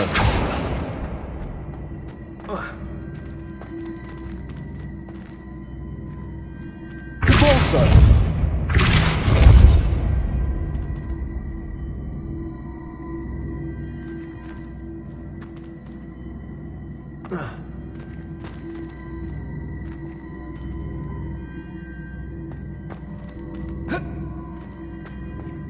Accio! Accio!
Accio!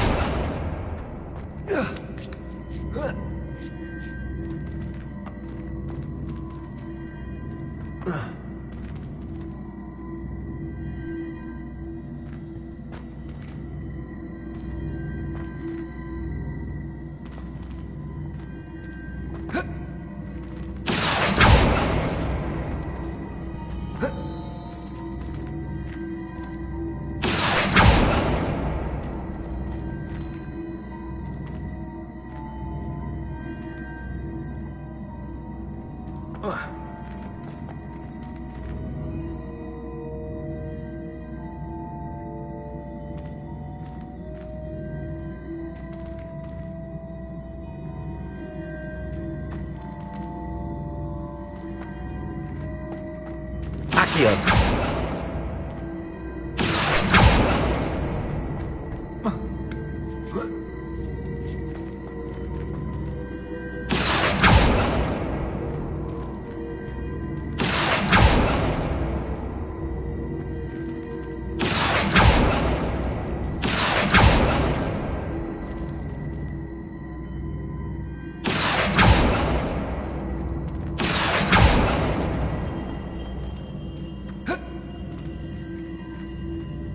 Accio.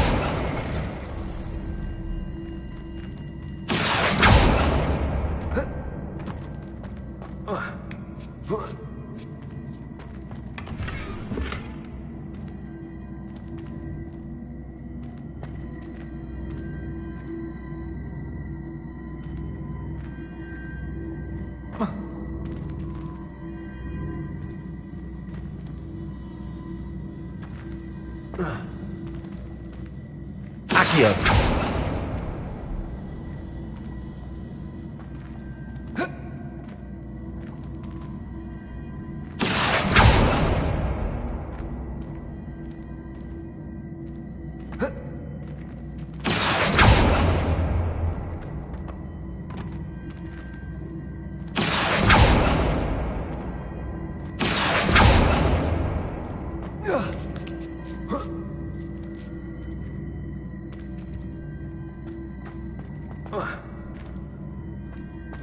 Accio.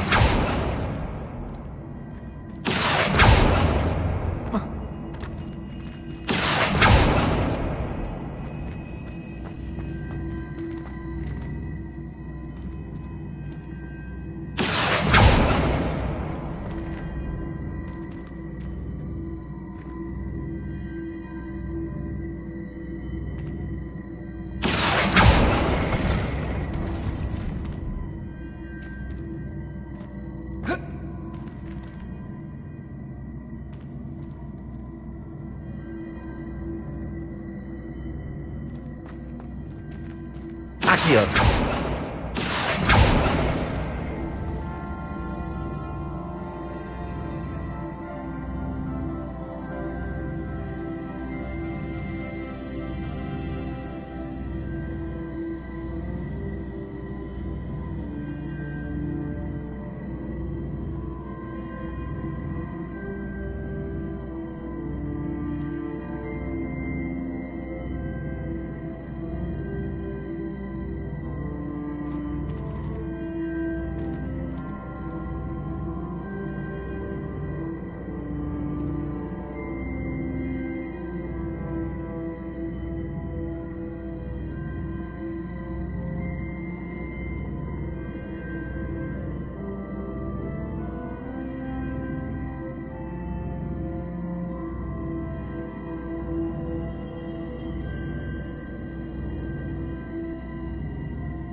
see. The switch reset everything. Good to know.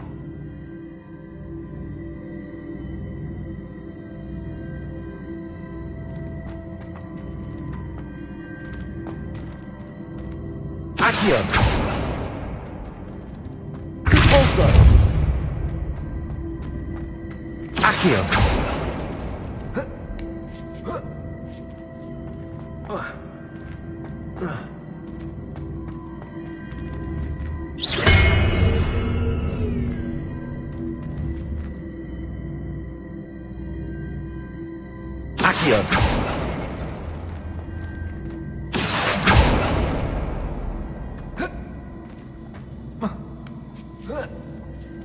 That's the last of them. Seems I was a match for Herodiana, but this must be the last piece of Herodiana's ensemble. It is remarkable. No wonder Sophronia wants to see this.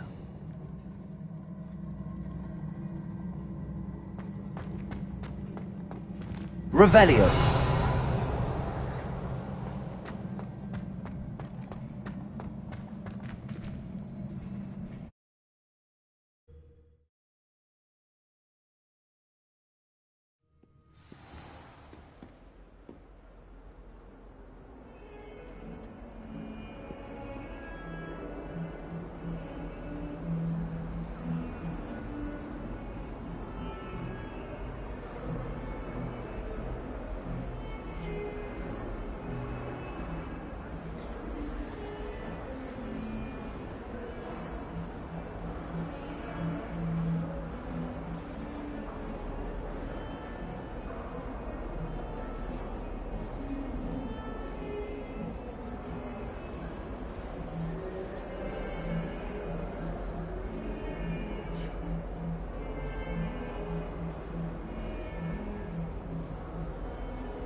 Sophronia, I solved all the puzzles in the Hall of Herodiana. Incredible!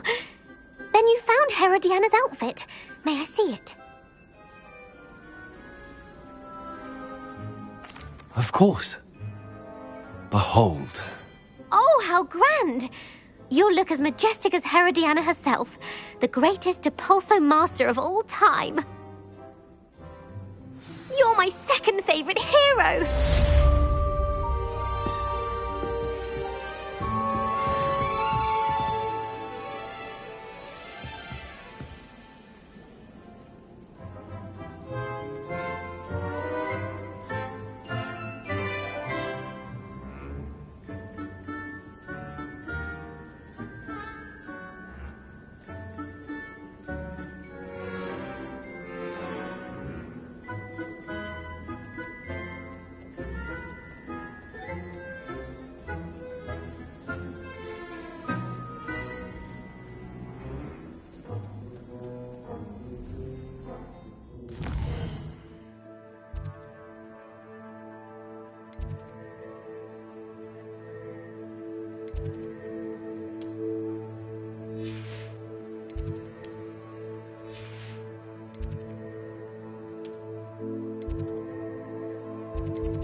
Chairs in the common room.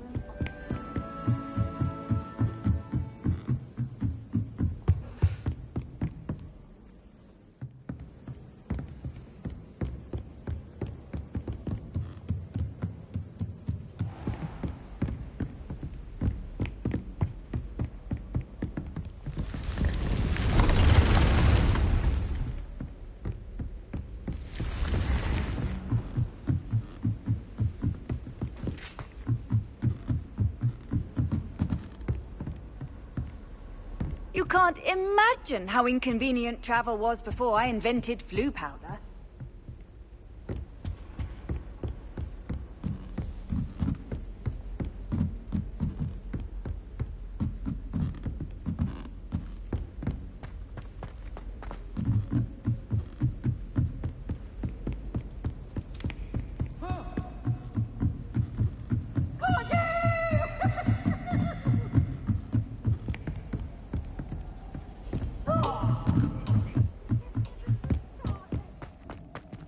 Revelio.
Revelio.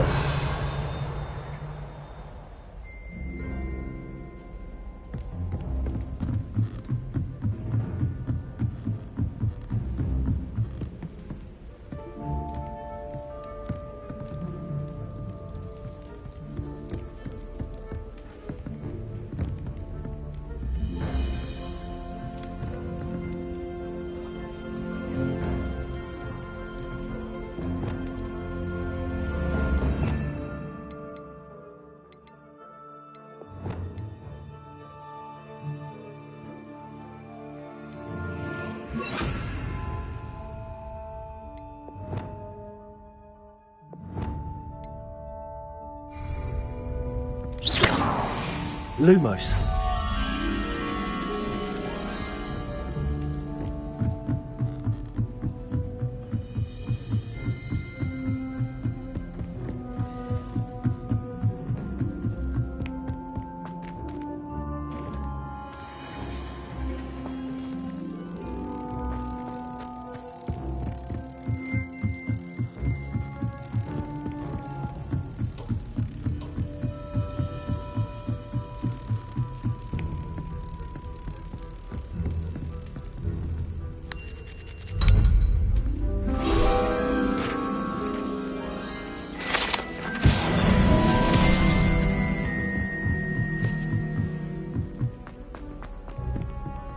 Revelio.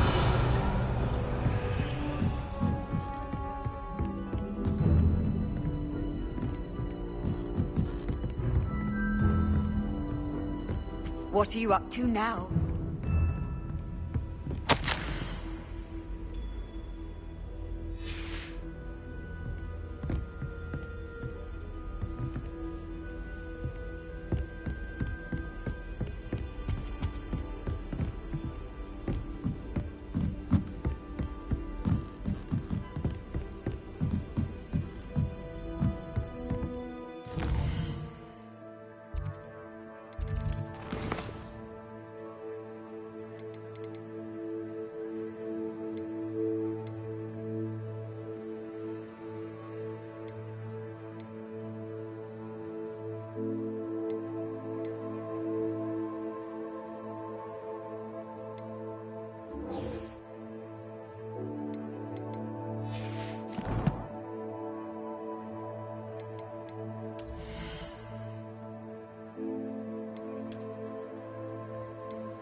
Does it get any more cozy than Hogsmeade?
Glad you came. Hello, Sirona. I received your owl. How are you? Hello, my friend. Did you ever find Lodgok?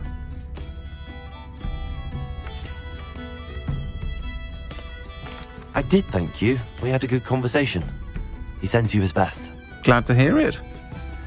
I shan't ask for details of your little chat, and I'll refrain from telling you to be careful yet again.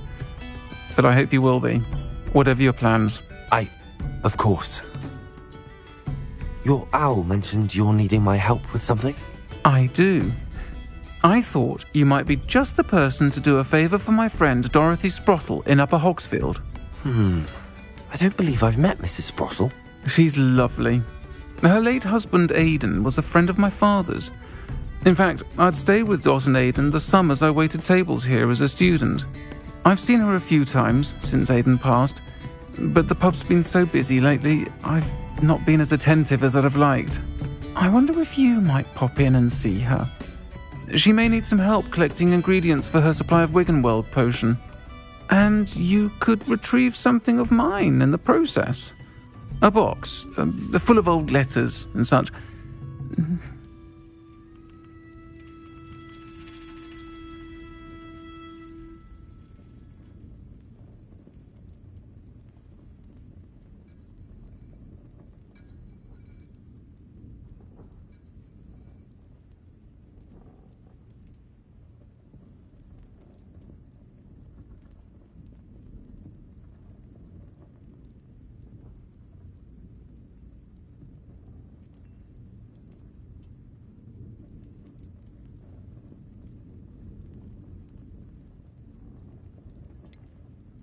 Why does Mrs. Sprottle keep a supply of Wiggenweld potion on hand? Dot's a skilled potioneer. She's been supplying travelling vendors with Wiggenweld potion, an ordinary precaution that has, unfortunately, become a necessity, what with Ranrock's loyalists disrupting the trade routes. Why did Mr. and Mrs. Sprottle have your box of letters after all this time? It's one of a few that I had when I was young. Dot found it when she was clearing out a closet. Can't imagine what's in there. Probably terribly theatrical. The ramblings of a teenage witch and her friends. You're welcome to take a peek inside, if you do find it. To be honest, I'd imagine it contains some lovely memories.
I'll try to go and see her when I can. It would mean the world to me, and to Dorothy. Aidan was bringing the box of letters to me when he was taken ill. Dot can tell you where he might have dropped it. You'll find the hamlet just north of Hogsmeade. Please do give Dot my love.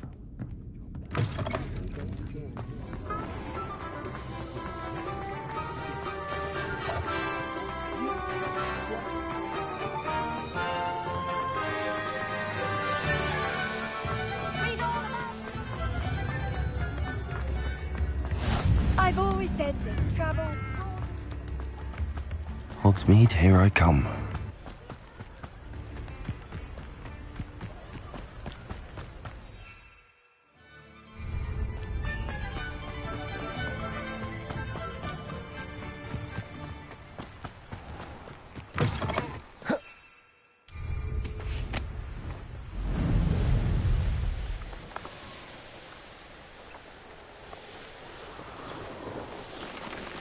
These rocks have seen better days. Well, can't figure out why there's such a fuss over...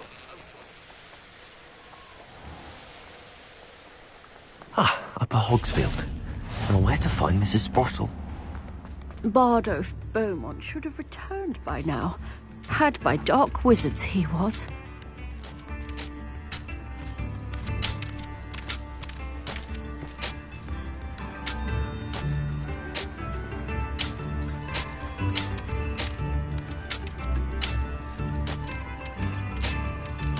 Shame Bardolph thought dark magic was the answer. I reckon Rookwood's played a hand in his disappearance.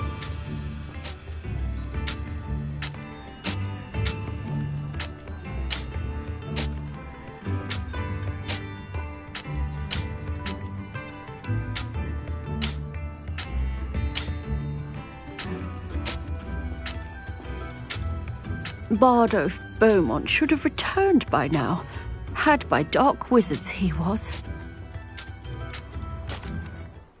Excuse me, did you say something about Bardolph Beaumont? I did. I don't think we've met. I'm Dorothy Sprottle. I was just worrying about Claire Beaumont's brother Bardolph, only he's gone missing. Rumour is he was seen in the forest practicing dark magic. Saw him myself near some ruins with Rookwood's lot I did. I fear he got himself into trouble with the Ashwinders, especially if he made them a promise he couldn't keep. I'd help search for him myself, but no one will risk encountering Ranrock's loyalists. They seem to be everywhere. Do you think Bardolph may have simply run off? No. Bardolph's run that shop with Claire his entire life. He'd not give it up for anything. He swore he'd be back in a fortnight. My instincts are that he's been held captive, or worse.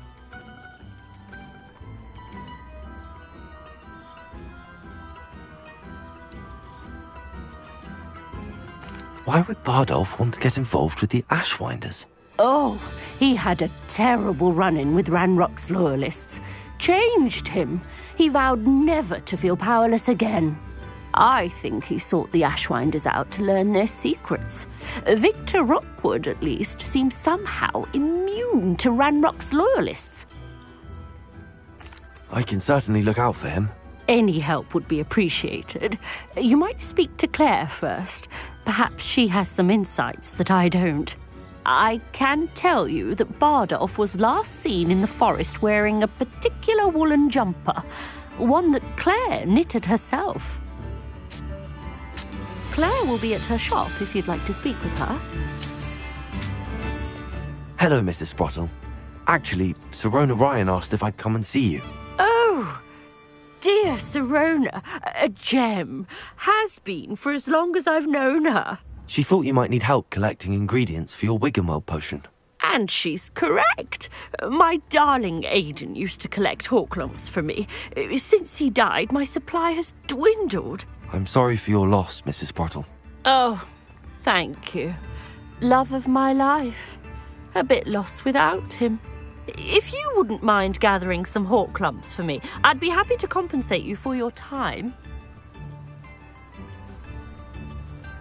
Believe it or not, I have some with me.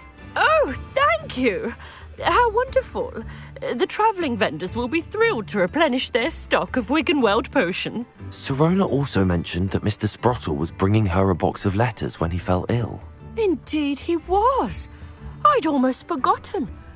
I stumbled upon it just before Aidan died. He was hoping to go through it with Sirona over a butterbeer or two. Those two were always like two bowtruckles in a branch. Aidan took ill when he was collecting hawklumps on his way to see her.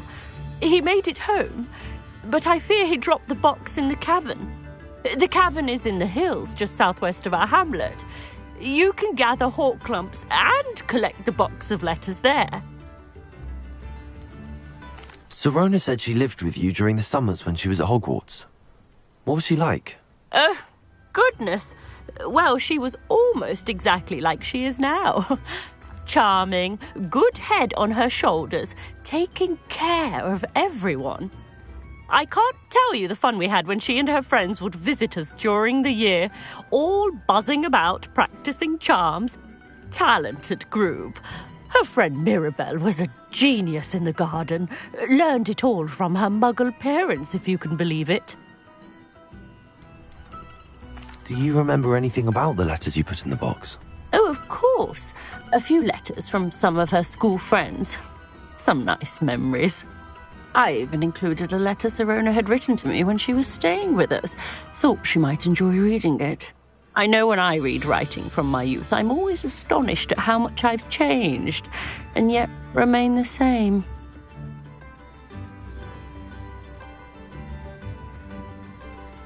Thank you, Mrs. Sprottle. Thank you. I'll be here if you are able to collect those hawk lumps. I, and the vendors I help, would greatly appreciate it.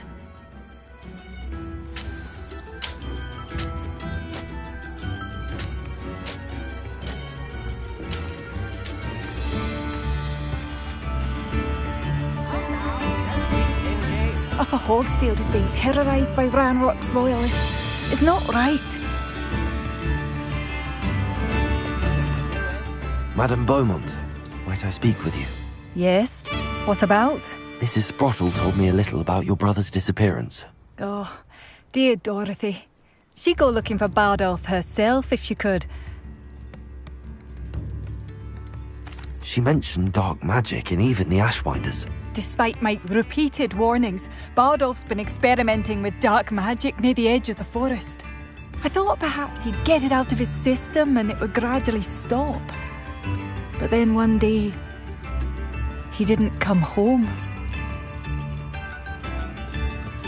Could Bardolph have run off? No, he'd never leave me here alone. He did speak of going to talk with Victor Rookwood. That worries me almost more than his attempts at mastering dark magic. Rookwood is as dangerous as Ranrock, in my opinion.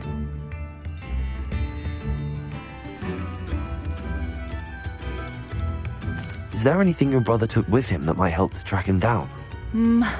Only his satchel, journal, and a woolen jumper I knitted for him. That's all I can recall.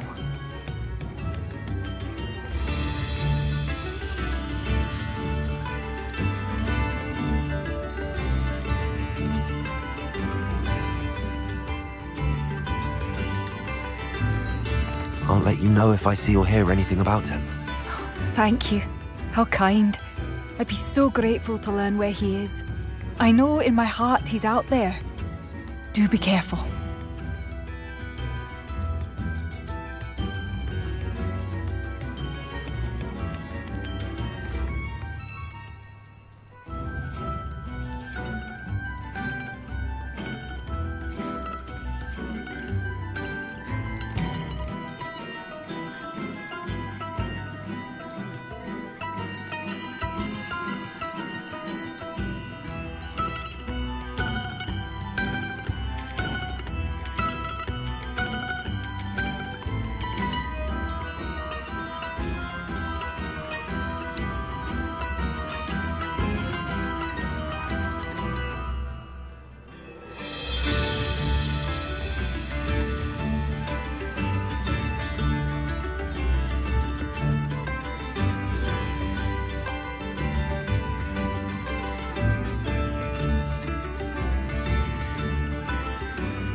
I should be going now.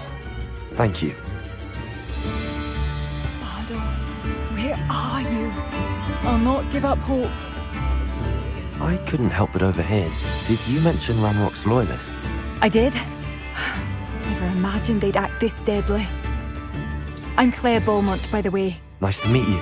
Ranrock and his followers have set up camp here. No regard for our beloved hamlet or our livelihoods. Ruthless. My brother Bardolph dared to stand up to them and ended up in St. Mungo's. I'm simply at my wit's end.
How did your brother Bardolph end up in St. Mungo's?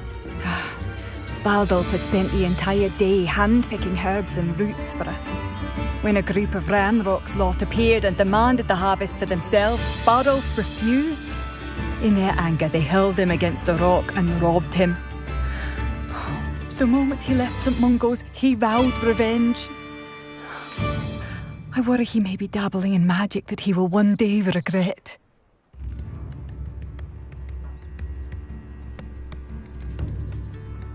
You said Ranrock's loyalists have set up camp here.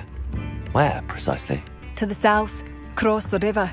Last I heard, there were several loyalists in each camp. I won't go near them. Why don't you simply leave the area for now? Upper Hogsfield is my home. Baldolf and I grew up here. No, we are standing firm. Once my brother returns, then we shall decide what to do next. He's gone to seek Victor Rookwood's advice. I didn't approve of that idea, but perhaps in the end it will help. I'm unfortunately quite familiar with Ranrock's loyalists. Perhaps I can do something. Much as I would love to be rid of them, I wouldn't want you to risk injury, or worse. Please be cautious.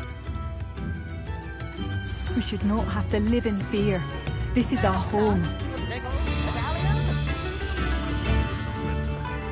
It seems as though things are getting worse. Best be on my guard. I could use some gold.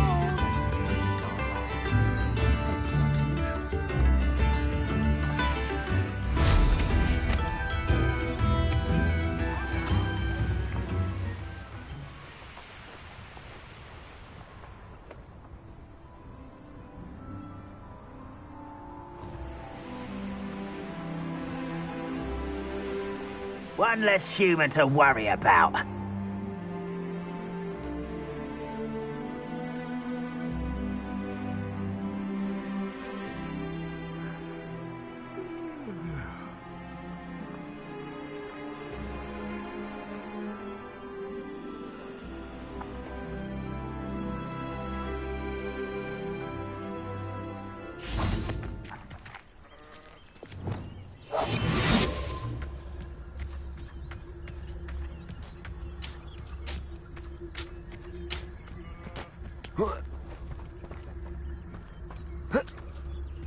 One of Ranrock's camps, exactly as Madame Beaumont described. Fall dead asleep on my feet, I could. Wizards are running scared, as they should be. Dracus Totalis!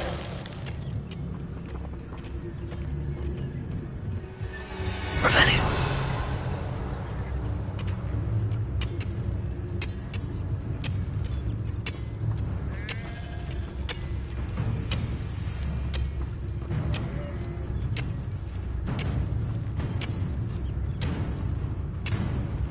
Most goblins in my family worked in the mines at one time or other.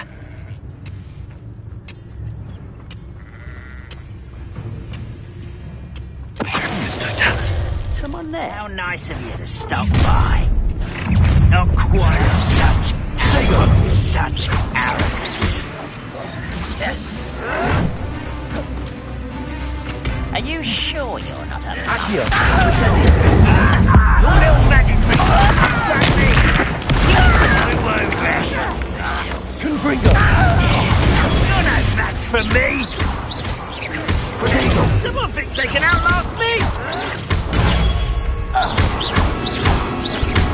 Accio! Confringo! I won't rest. Incendio! Dead. Ranrock has fooled you all. To your demise. One camp down, one more to go. Revelio!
You will regret coming here. Revelio.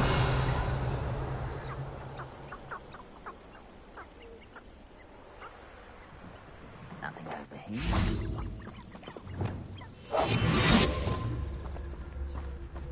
Revelio.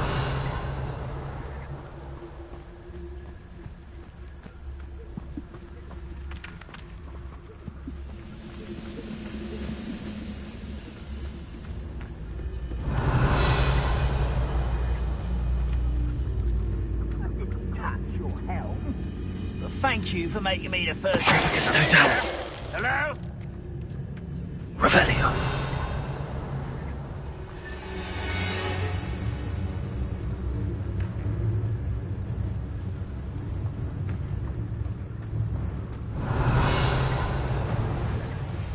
Bring me a dozen humans to battle. I'll take them all. Run the other way when they see me, humans do. Every time.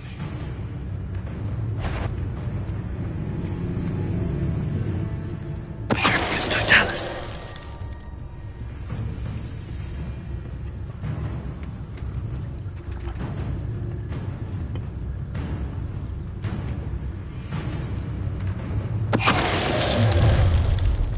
One less human to worry about.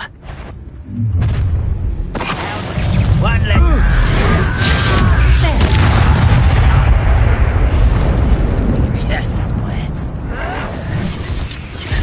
Protego. Accio. Expelliarmus. Confringo. Stop it! Accio.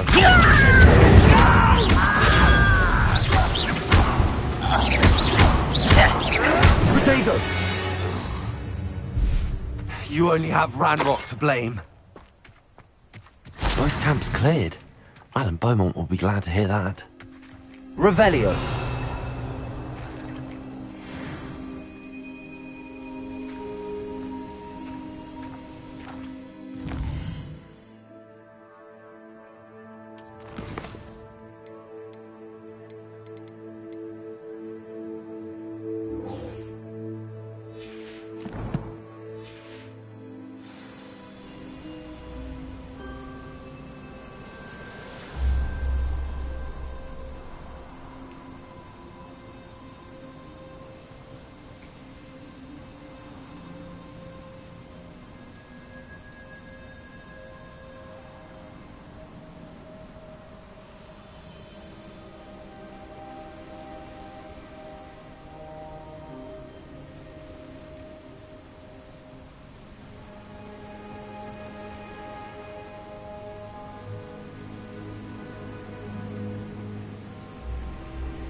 Not sure how I'd fare in a little place like this.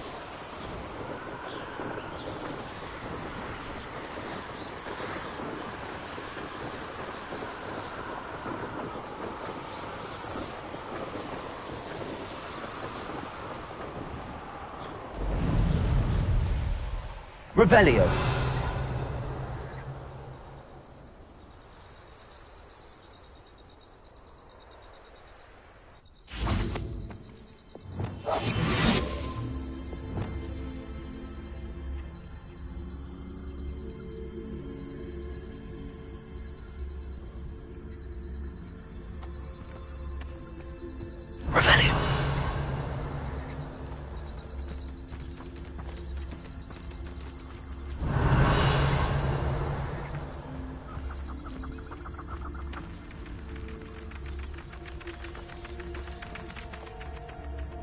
I should investigate.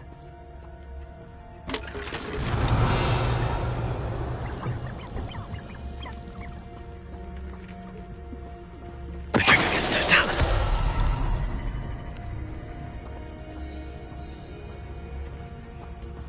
Revelio.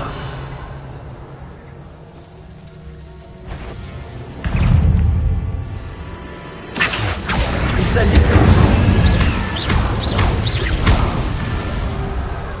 Confringo. Accio. Incendio. Is that inferior? Would it jump?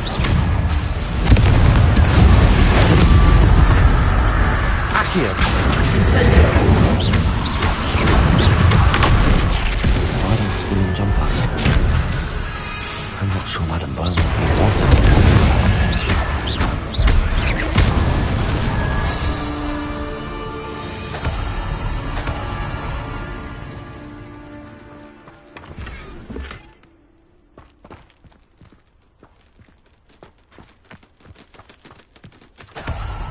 Revelio.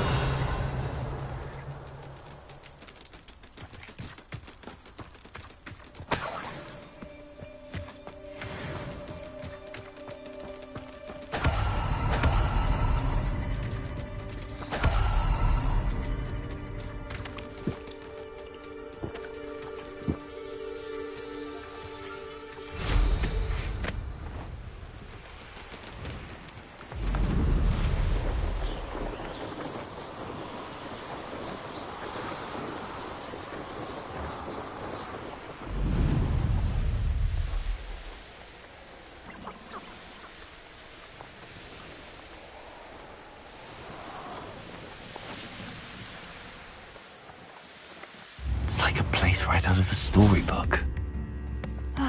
I do miss the bustle of business. Poor customers, afraid to venture out.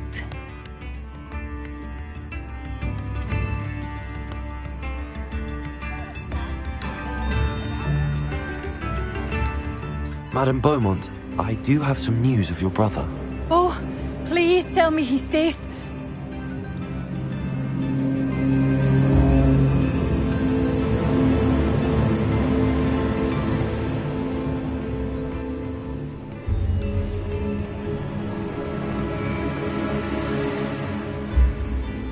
I'm afraid he's joined the Ashwinders and has no interest in returning. What? No, this can't be. He was seeking their advice, that's all. I'm truly sorry. I wish it had been better news. I wish you well, Madame Beaumont. What more could I have done? Oh, Badolf!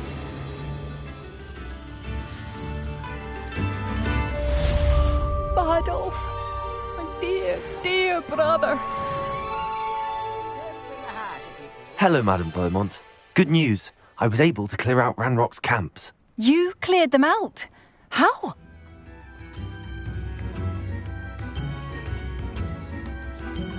I managed to catch them off guard.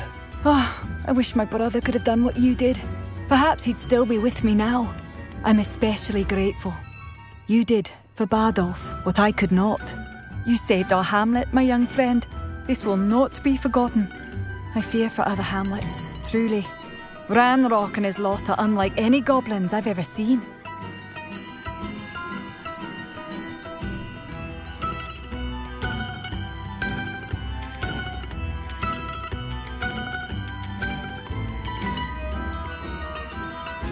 I should be going now. Thank you. Thank you. Sincerely.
Revelio.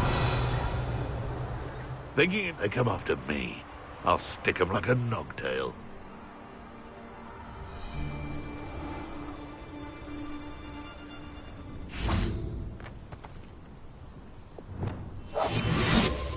Revelio.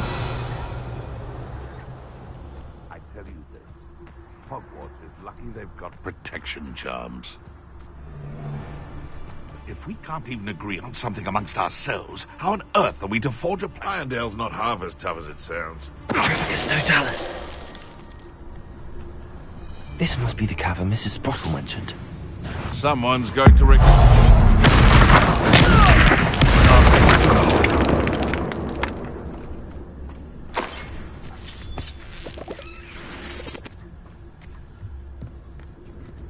Isn't it best, though, to sense one's way? Gave the Horklumps to Mrs. Sprottle, but I still need to visit the cave to find Zerona's box of letters. Perhaps I'll find more Horklumps while I'm there.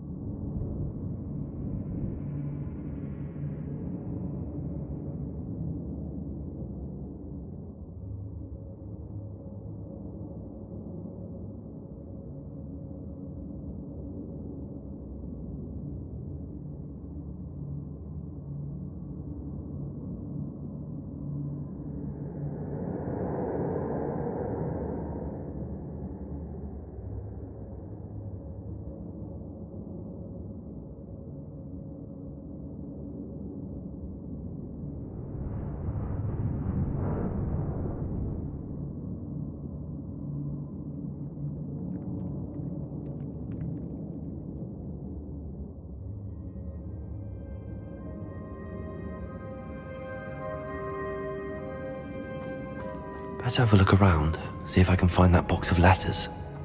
Incendio!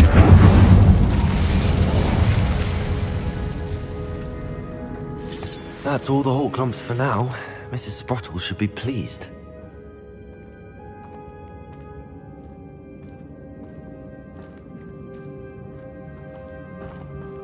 Revelio.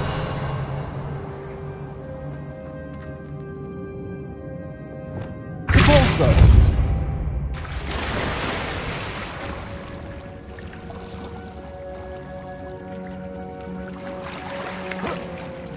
Revelio.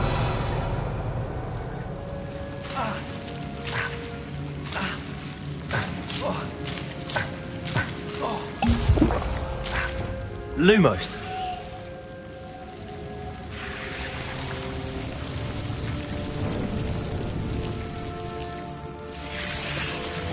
Incendio.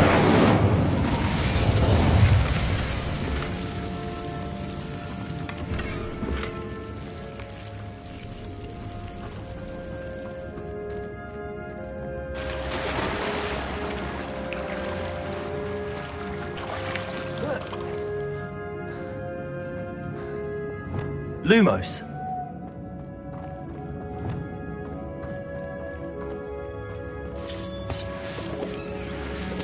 Revelio.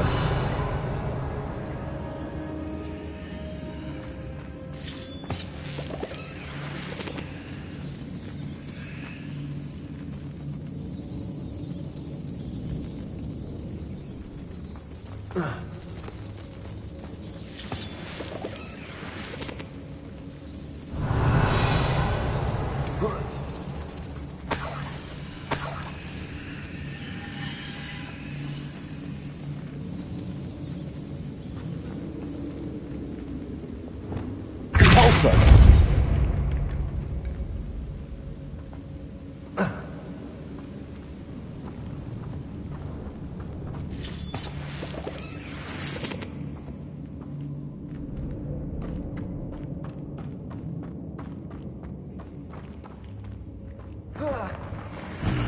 Either I'll have to fight that troll, or avoid it altogether. Levioso. Arresto momentum. Protego. Revelio. Incendio. Accio. Expelliarmus. Confringo.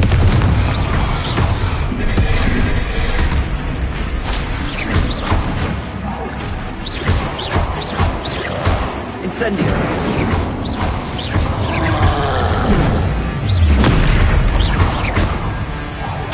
Expelliarmus! Confringo! Protego! Accio!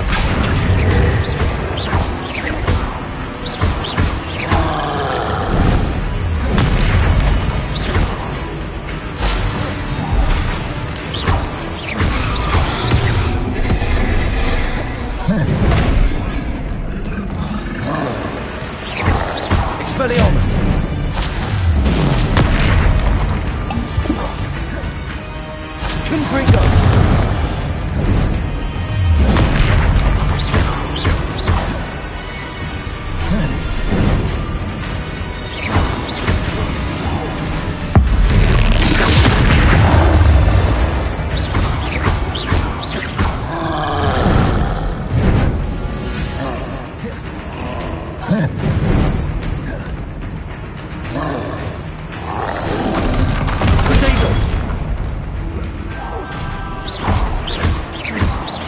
Confringo!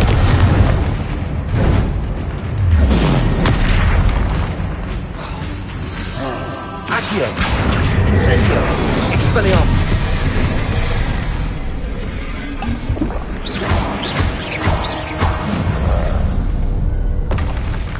Should think they felt that in London.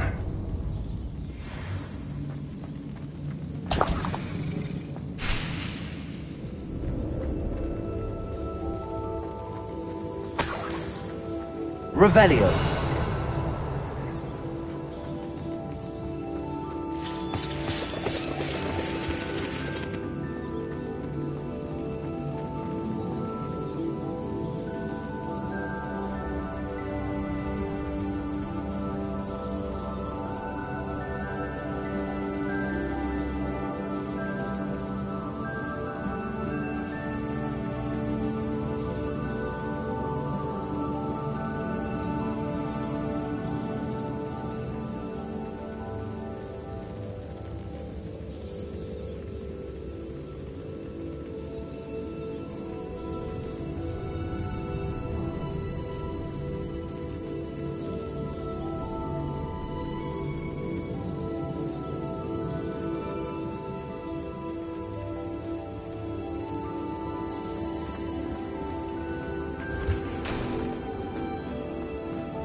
They come.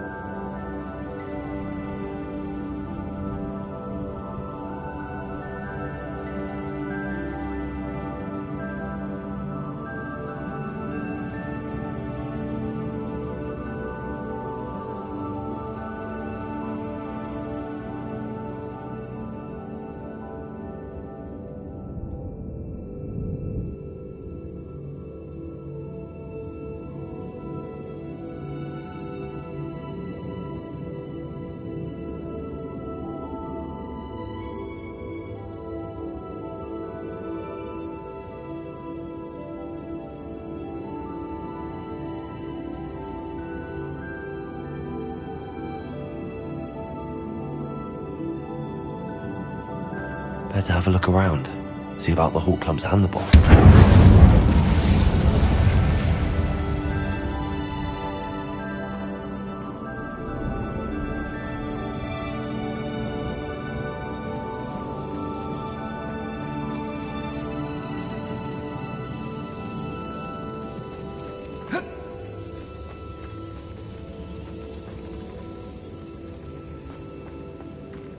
Incendio!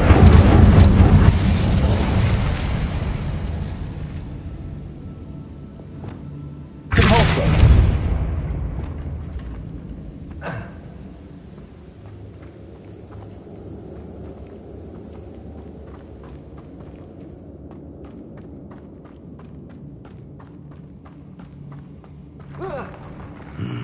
Either I'll have to fight that troll, or avoid it altogether.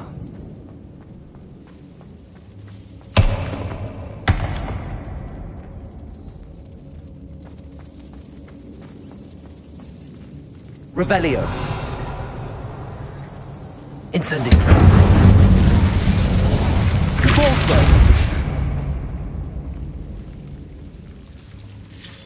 That's all the whole clumps for now. Mrs. Sprottle should be pleased.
This must be Sorona's box of letters. I should take this box of letters to Sorona. I think that's everything. Sorona will be glad to have this back.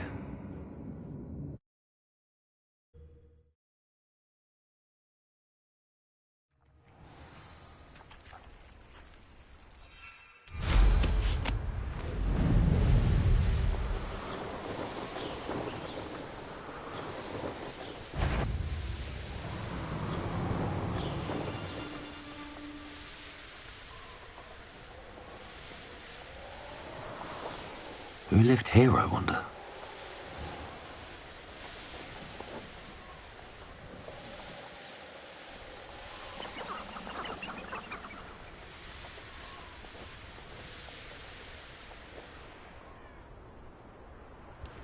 Revelio.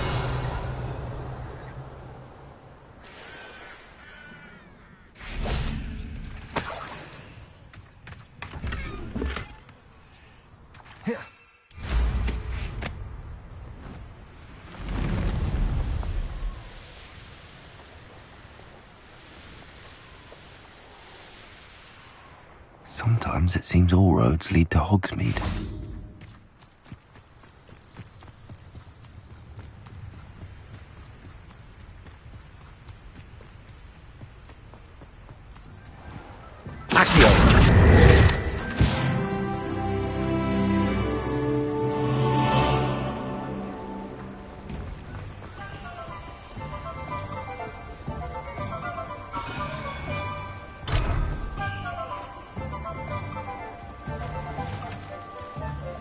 I told you not to go down that path.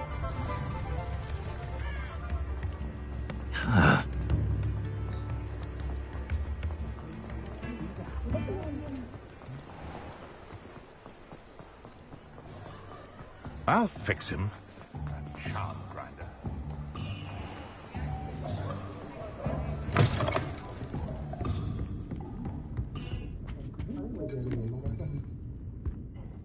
Hello, Sorona.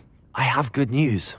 I was able to provide your friend Mrs. Sprottle with some hawk clumps for her Wiggenweld potion, and I found your box of letters. Oh, thank you. I knew you were the one to ask. I wondered about some of the letters in the box. Of course. It appears most of the letters were from fellow students.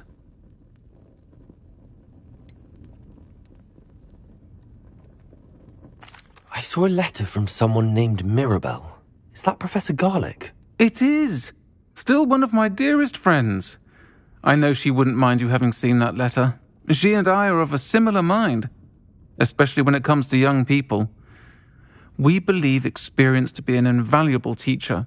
To borrow a phrase from Mirabelle, it's a joy to see anyone blossom, but particularly one who doubted they ever would. I spotted a letter from you to Mrs. Sprottle. You two seem to have a lot of fun together. We do. She taught me so much during my summers with her and Aiden. I shall be the first to admit that adolescents aren't always the easiest to understand. And not everyone was as kind to me as the Sprottles. But the depth of their kindness, and that of so many of my friends, got me through some challenging times, to put it mildly. One of the letters mentions Quidditch practice. Did you play? I did. Was the Ravenclaw Seeker for 3 years.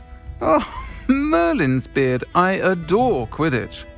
Nothing like the feeling of catching the golden snitch when your team's down by 140 points. I'll never forgive Professor Black for cancelling it this year. I missed cheering for Ravenclaw. I'm glad I could be of help. Mrs. Sprottle sends her best. Don't know what I'd have done without her and Aiden. Thank you, again, for helping her. And for returning this box of letters. It's nice to reflect on good memories.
Deke. Ah, Deke is so happy to see you. Deke noticed this bag in the room the other day. You must need it to help with your schoolwork. Deke has seen one of these before. Deke calls it a knapsack.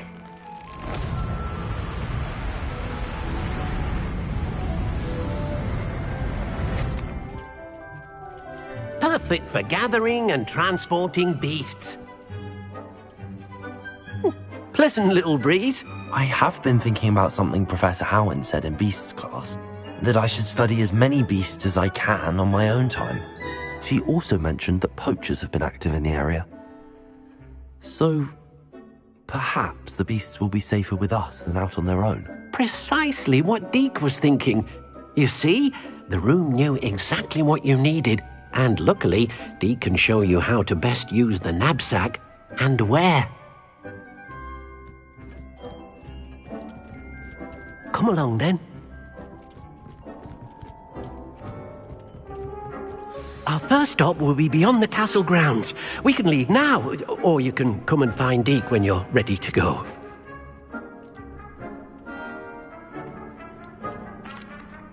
I'd like to ask you about changing the room's ambience. Of course. What sort of overall look most appeals to you?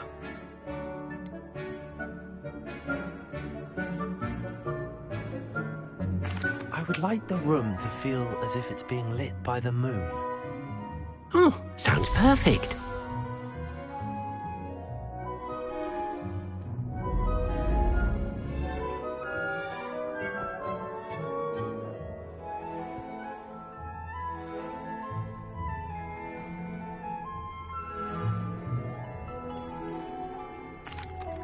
I'm ready to learn how to use the knapsack. Perfect! Deke loves an outing.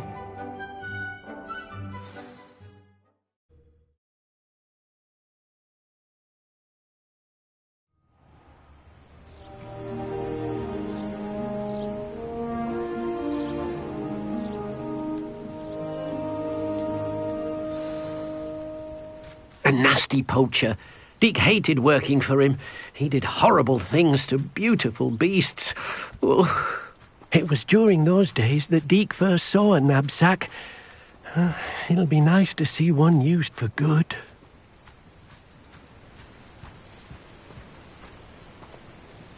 We have arrived. Deke enjoys coming here to watch the beasts, especially the pottle of puffskeins nearby. It will be nice to keep them safe. All you will need to do is get close, direct the open knapsack toward the puffskein, and in it'll go. All right.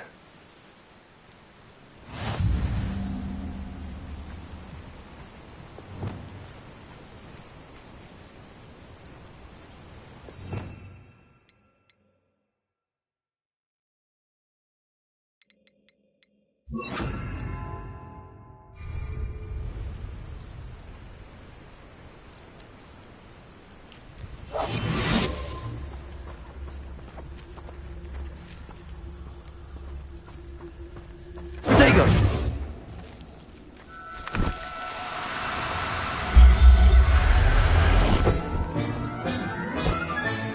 You got one!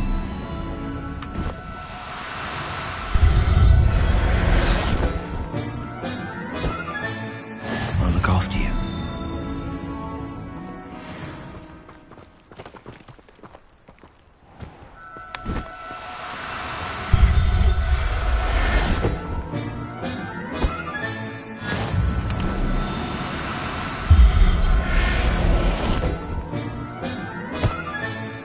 Everything's all right now.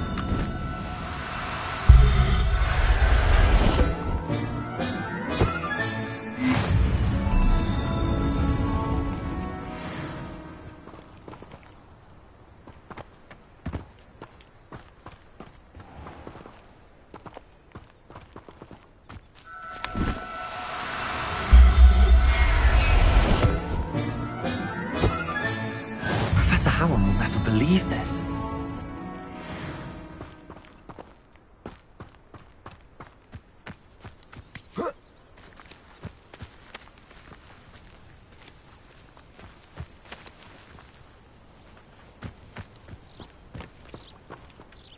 I managed to rescue a puffskein. You can rescue as many as the knapsack will hold. Poachers capture puffskeins and, well, Deke isn't sure what they do with them. Deke is certain they will be safer with you. Now, not all beasts will be as simple to rescue as a puffskein. Deke suggests you next find a beast that can fly. A jobberknoll, perhaps. All right. Where would I find one? Deke knows of some to the west, nesting in a large tree overlooking Hogwarts. But we must be careful. Deke has seen poachers in the area recently. Deke will meet you there whenever you're ready.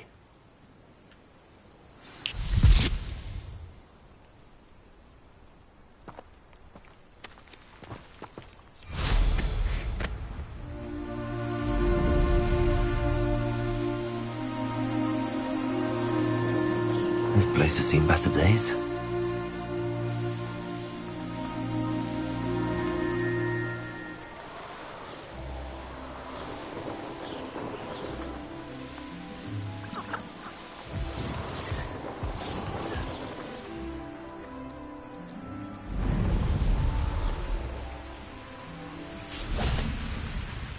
Hello, Deke.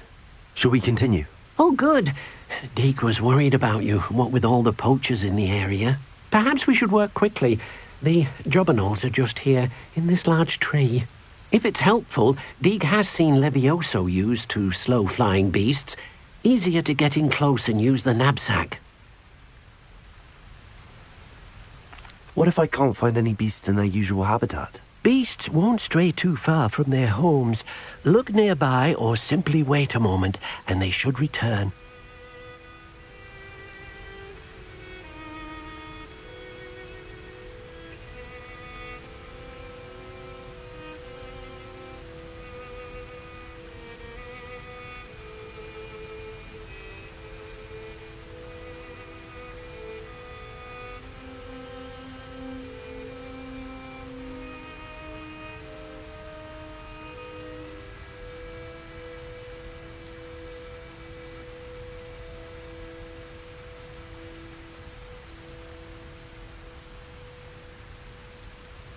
Do you have any advice on how I can rescue more elusive beasts? Levioso is not only helpful when rescuing flying beasts, it can also help rescue beasts that are generally hard to catch.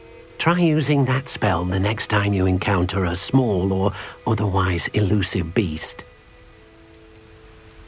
Would you mind talking a bit more about what it was like working for your former master? Deke's master was not kind to beasts, or to Deke.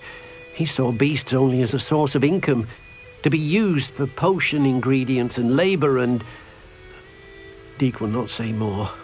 But Deke is grateful to be at Hogwarts, where he can help care for beasts and make amends for the things his master made him do. Then I shall go and rescue a jobberknoll. Good luck. Deke will be waiting.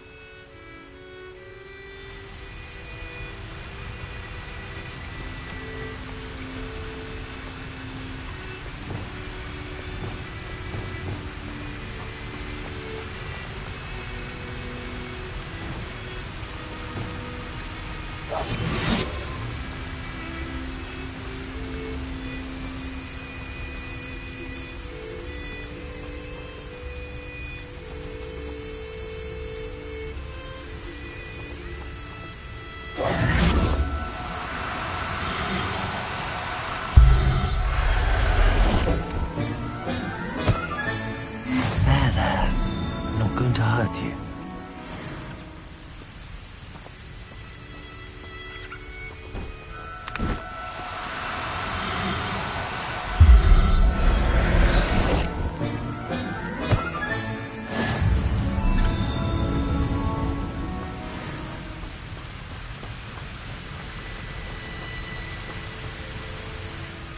I rescued a jobberknoll. Deke hopes your jobberknoll finds the knapsack nice and cozy. Poachers want them for their feathers, and are not kind when they gather them. Are there any other beasts nearby? Just one that Deke knows of, a herd of moon calves.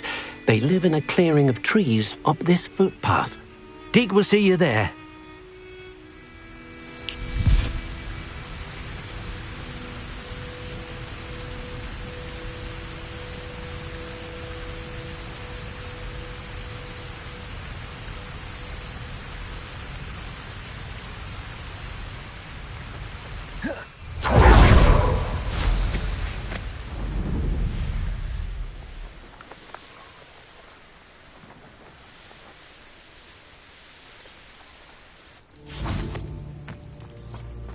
Handy resource indeed, your field guide. I'm most pleased being... Hello, Deke. Is this the clearing you mentioned? It is. Moon calves gather near the large tree with the spiral pattern in front, but only under the light of the moon. So, unfortunately, unless you have a way to hasten time, you might sometimes have to wait until nightfall to see them. How did you end up at Hogwarts after working for your former master? Deke's prior master had no family, so when he died, all of his house elves were relocated by the ministry. Deke was the most fortunate one, as Deke was sent to Hogwarts. Deke's friends were not as fortunate.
I shall go and find a moon calf then. Deke will be waiting for your return.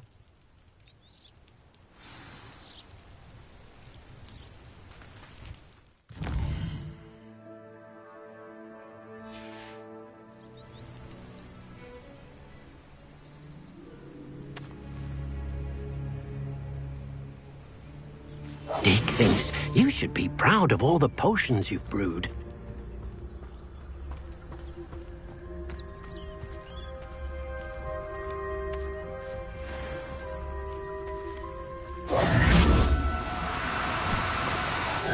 Now, I'm only trying to help.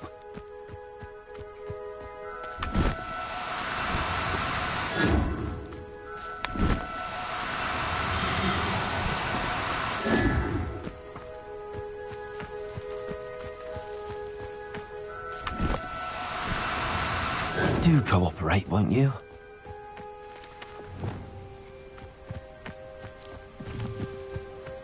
Leviosa!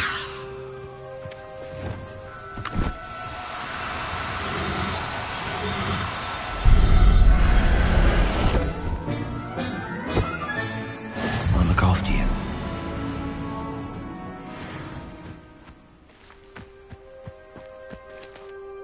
It was a bit trickier than the others, but I have a moon calf now. Another beast, safe and sound. Shame we didn't see the moon calves dancing. It's a marvelous sight. Deke supposes you're finished here. He'll be able to rescue many more beasts, but for now, let's bring the ones you've gathered back to the room. All right. Deke will meet you back in the room whenever you're ready.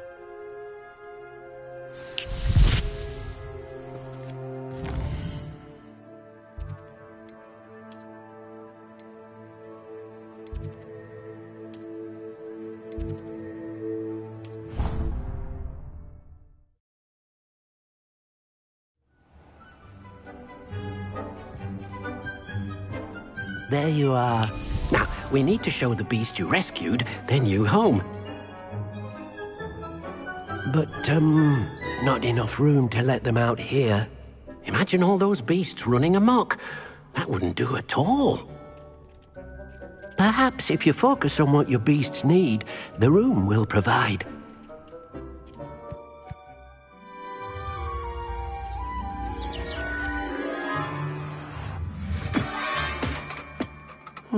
What exactly did you think of?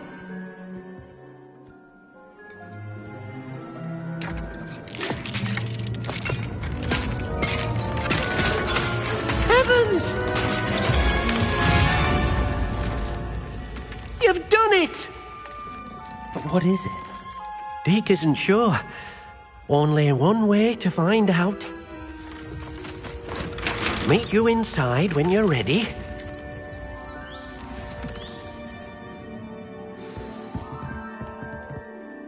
I'd like to ask you about changing the room's ambience. Of course. What sort of overall look most appeals to you?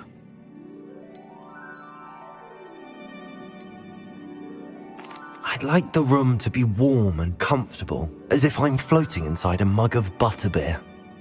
Oh, sounds perfect.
Look at this. It's amazing. Where are we, Deke? It seems to be a place for your beasts to live, a vivarium of some sort. Oh, your beasts will be quite comfortable here. They'll live healthy, safe lives. Perhaps you want to release them, let them see their new home.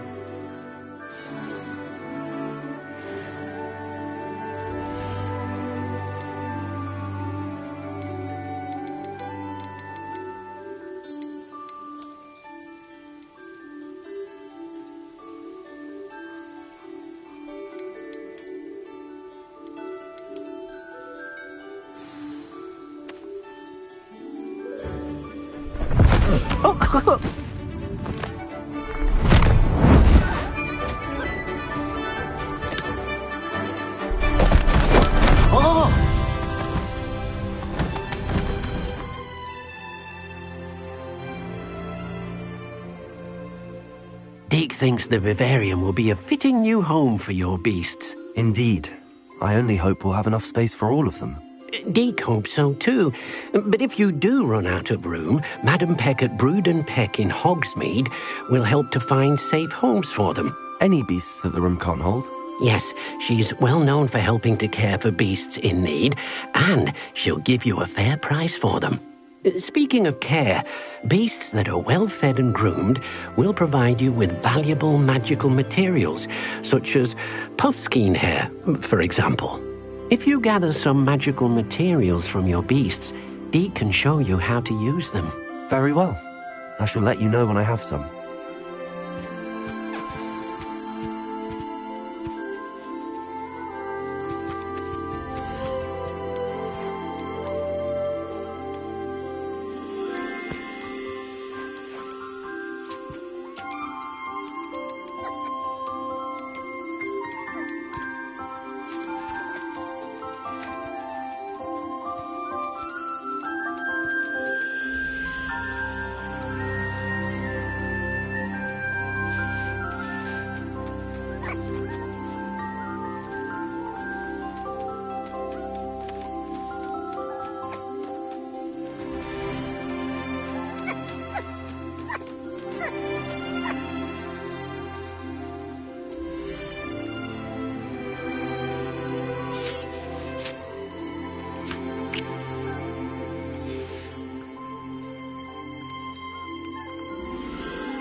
Hello, Deke. I have some questions for you. What do you need to know? Thank you. I'll get back to collecting materials. Wonderful. Good luck.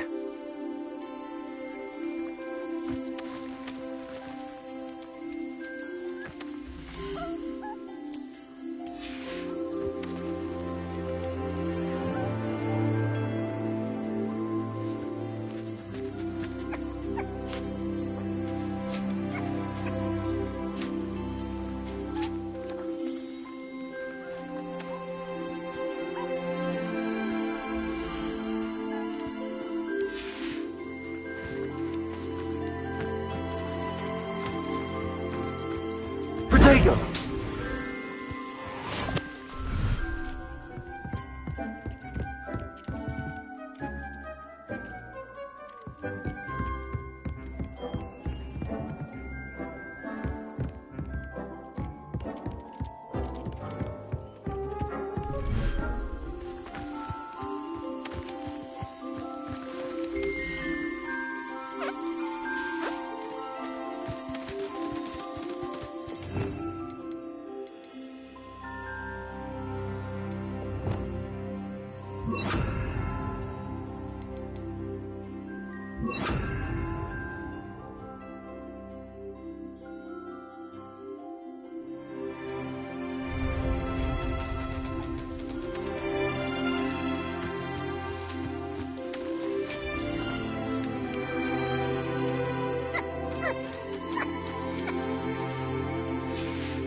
I've collected some magical materials, Deke. Now, Deke can show you how to use them. First, you'll need to use this spellcraft to conjure an enchanted loom. An enchanted loom? Exactly. It will allow you to use your magical materials to weave magic into the very threads of your clothing, making your clothing more useful in a variety of ways. Why don't you try it? Deke thinks you'll be impressed with what the loom can do. I'll go and experiment with the loom now.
That came out nicely.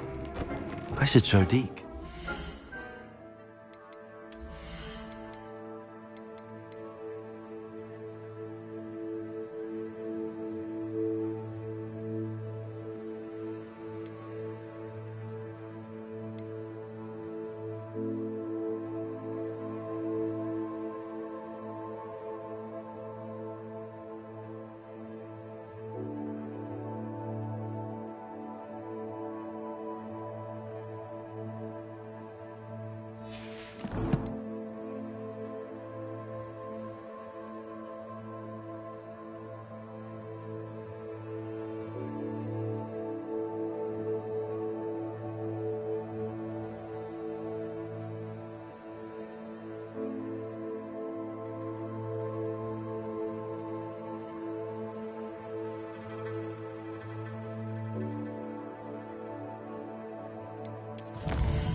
I used the enchanted loom, Deke. Wonderful. Will I be able to weave even more powerful magic into my clothing with the loom? You will, by rescuing even more powerful beasts. For now, however, Deke suggests you explore the vivarium and get to know the beasts you've already rescued.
Can I use the loom to enhance any item of clothing? The loom will only enhance clothing of a certain quality. Deke suspects you'll find more valuable clothing as you explore. Deke also knows that some of the shops in Hogsmeade can provide you with a variety of clothing for you to enhance. Thank you for your help, Deke.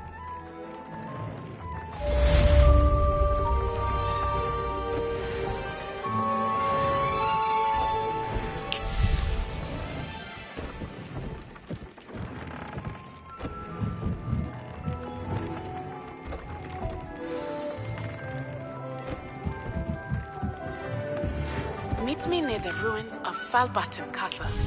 After dark. Do not tell anyone.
always frown.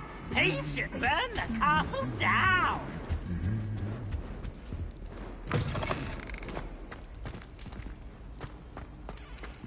Anything to do with the dark art should be avoided. It's too risky. Anything to do with Salazar Slytherin is worth the risk. I can't agree. And I'll not say a word more. I'm sorry. I won't give up.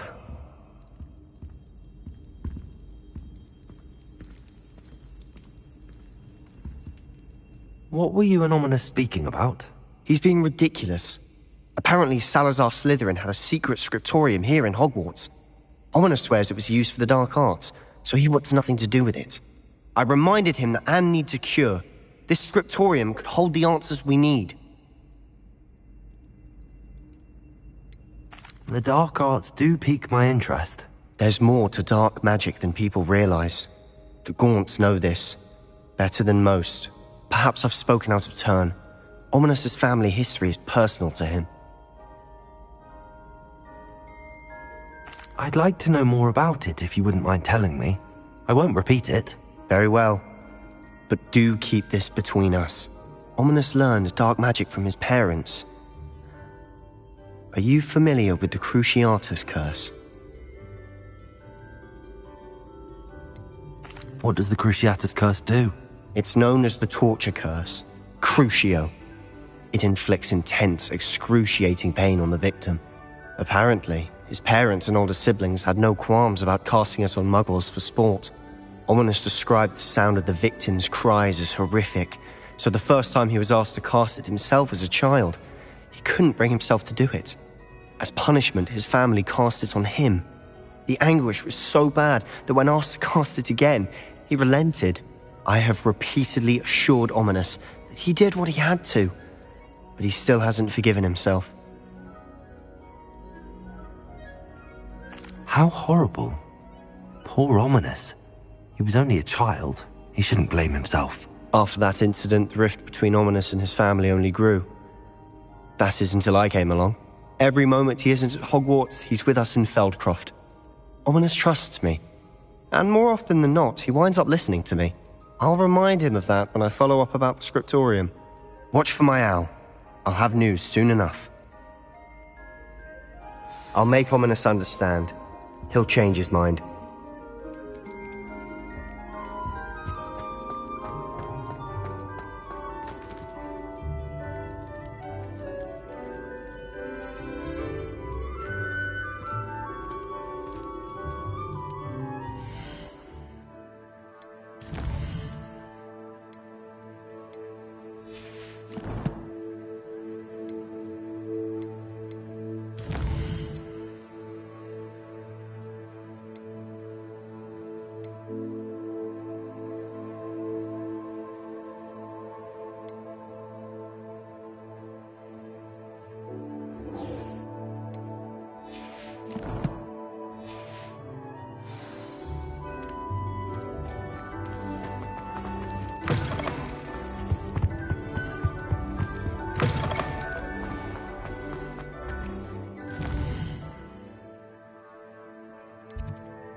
You can't imagine how inconvenient travel was before I invented flu powder.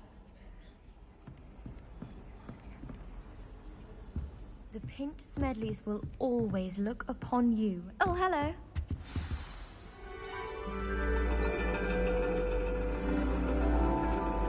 And your reading is The Dragon. That's exciting, I suppose. Perhaps you're due for an adventure.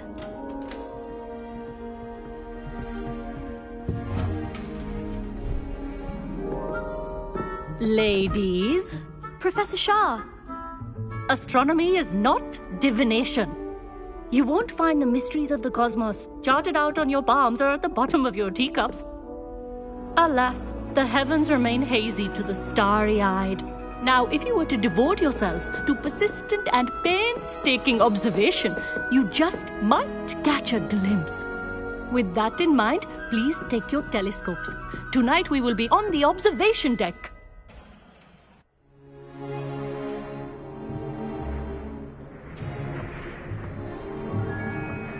Still don't have your own? You can't be the new student forever, you know. You can share with Mr. Takar.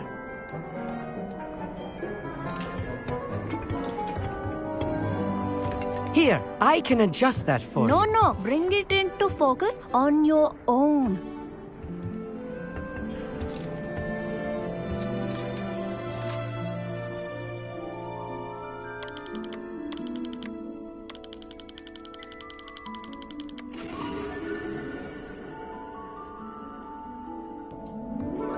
Now, I expect all of you to put in your stargazing hours outside of class. Is that clear? But, Professor, it's freezing out. Mere cold didn't stop the great stargazers of the past. Look only to the astronomy tables they erected throughout the highlands from which they gazed millennia ago on the very self-same stars above us. Is that clear?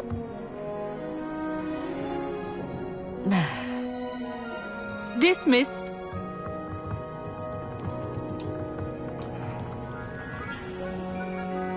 Hello. I don't believe we've met officially. I'm Amit.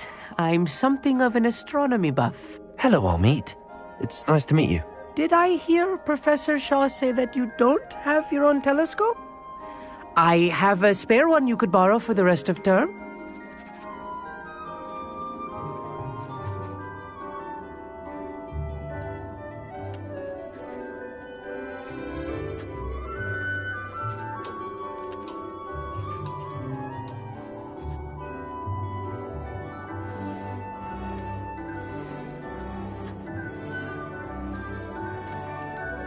That's very kind of you, Amit. Are you sure you won't need it? I'm certain. It's my old one. I finally got my hands on the new Celestia Contemplor. You've heard of it, I assume? I mean, of course you have. It's only the pinnacle of all personal stargazing implements. But my old model's not too shabby either. Goblin-cut glass, first-rate optical enchantments. Hate to think such a fine instrument is just collecting dust. Well, thank you, Amit. Think nothing of it. Anyway, the telescope's in the storage room right underneath us. You can't miss it. I have some, reading to finish on the lower deck. Come find me there afterwards, and bring the telescope. There's something I want to talk to you about.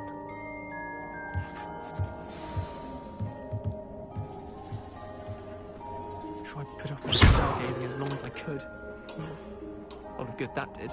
How am I supposed to find Sirius when my hands are too cold to use a telescope? It's a dog, isn't it?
Professor Shah's just about as cold and distant as the bloody stars she wants us to chart. Ugh, not how I wanted to spend my evening.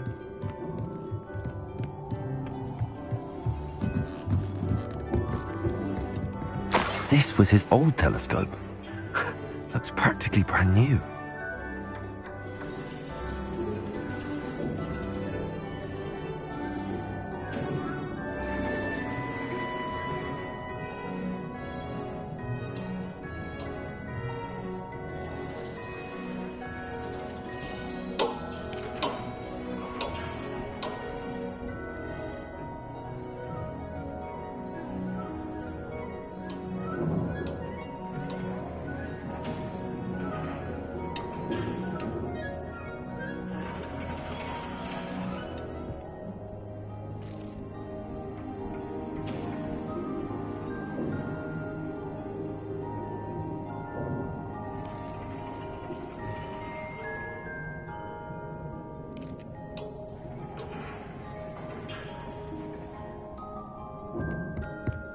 Incendio!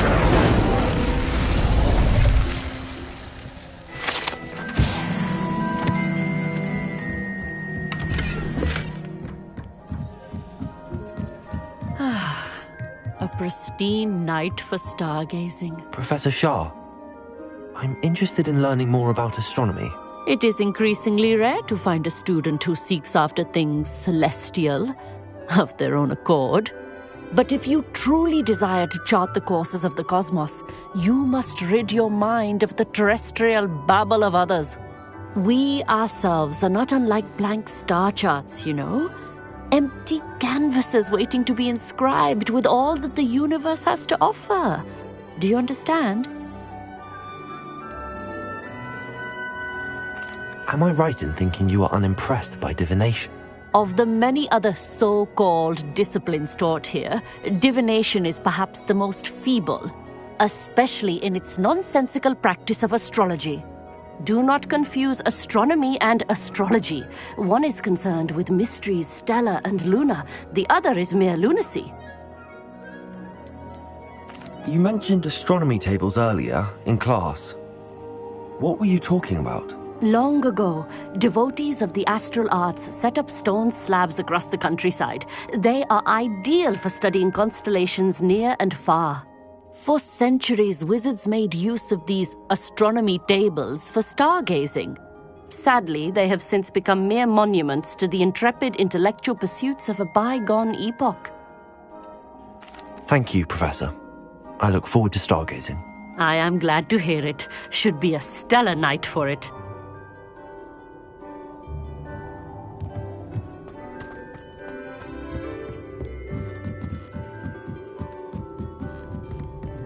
The perfect night for... I have the telescope.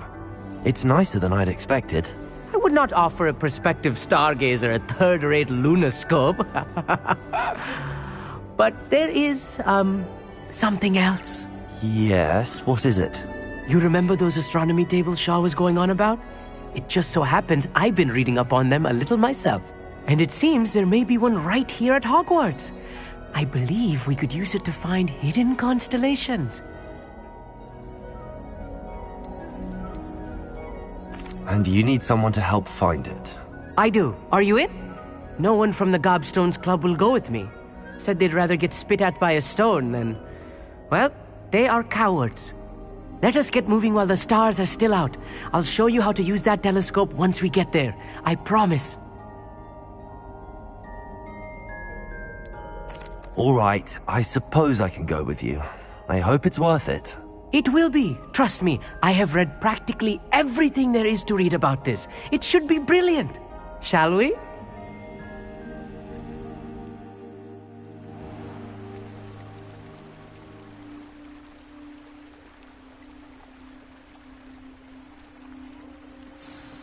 The table is on a castle wall ahead.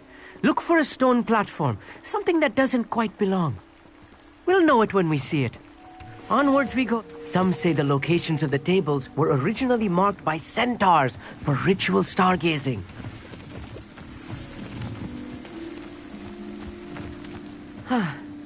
It is nice having a fellow stargazer to explore with. Happy to be here. It is good to leave the classroom now and then. It's not that creepy out here at night, is it? The Gobstones Club are cowards. Here I am, charging ahead. Why don't you lead the way? If you're sure.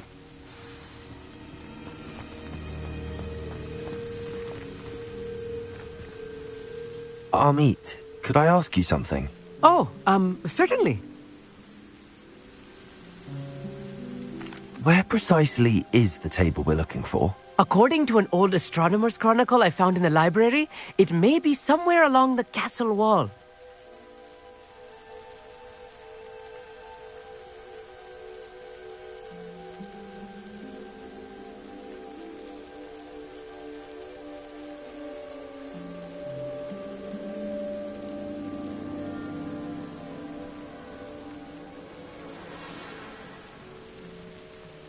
Why are you so fascinated with stars? I suppose because there is so much to learn about them.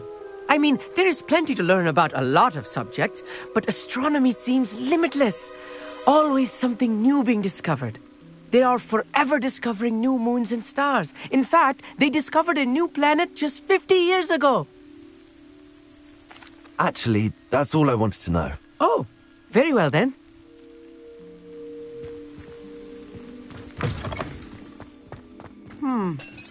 A little foreboding. A few cobwebs and some dust. Nothing to be concerned about. Oh, of course. Revelio. It's just not as tidy as I expected.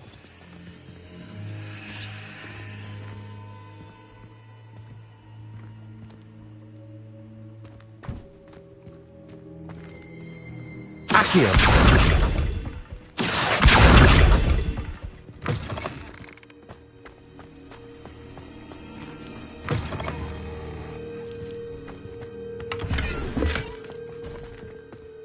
Incendio. You don't think any spiders might be lurking about? Oh no, not this close to school, Amit. Look, there's a table. I think you should do the honors. Go on, try it out. The constellation should appear near the center of your view.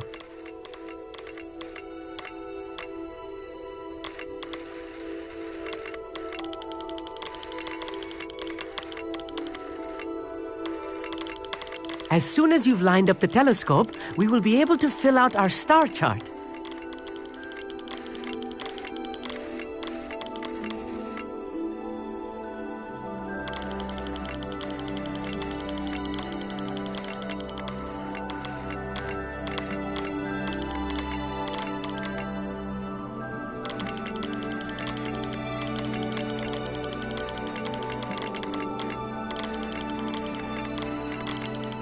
Stargazing is all about patience and precision.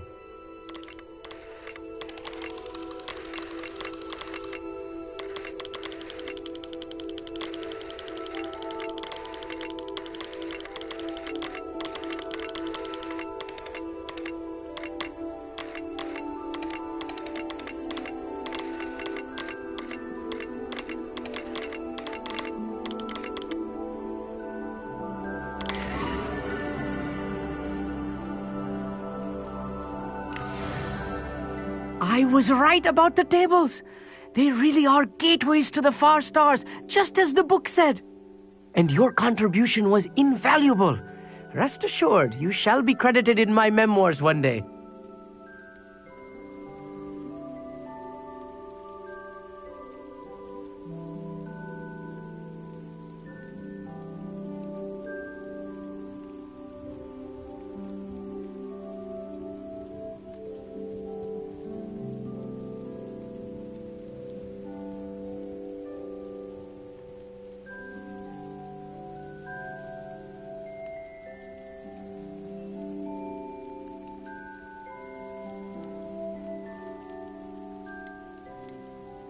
Thank you, Amit. I look forward to reading them.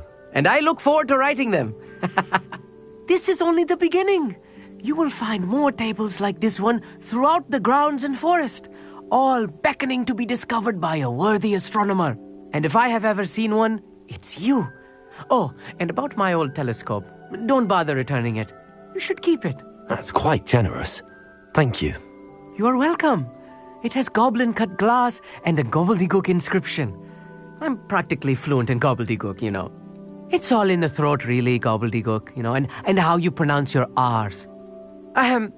Anyway, glad our adventure was a success. I will see you soon.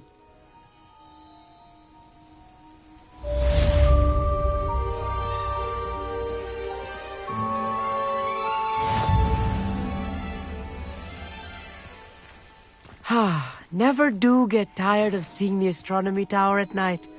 What a view. Incredible!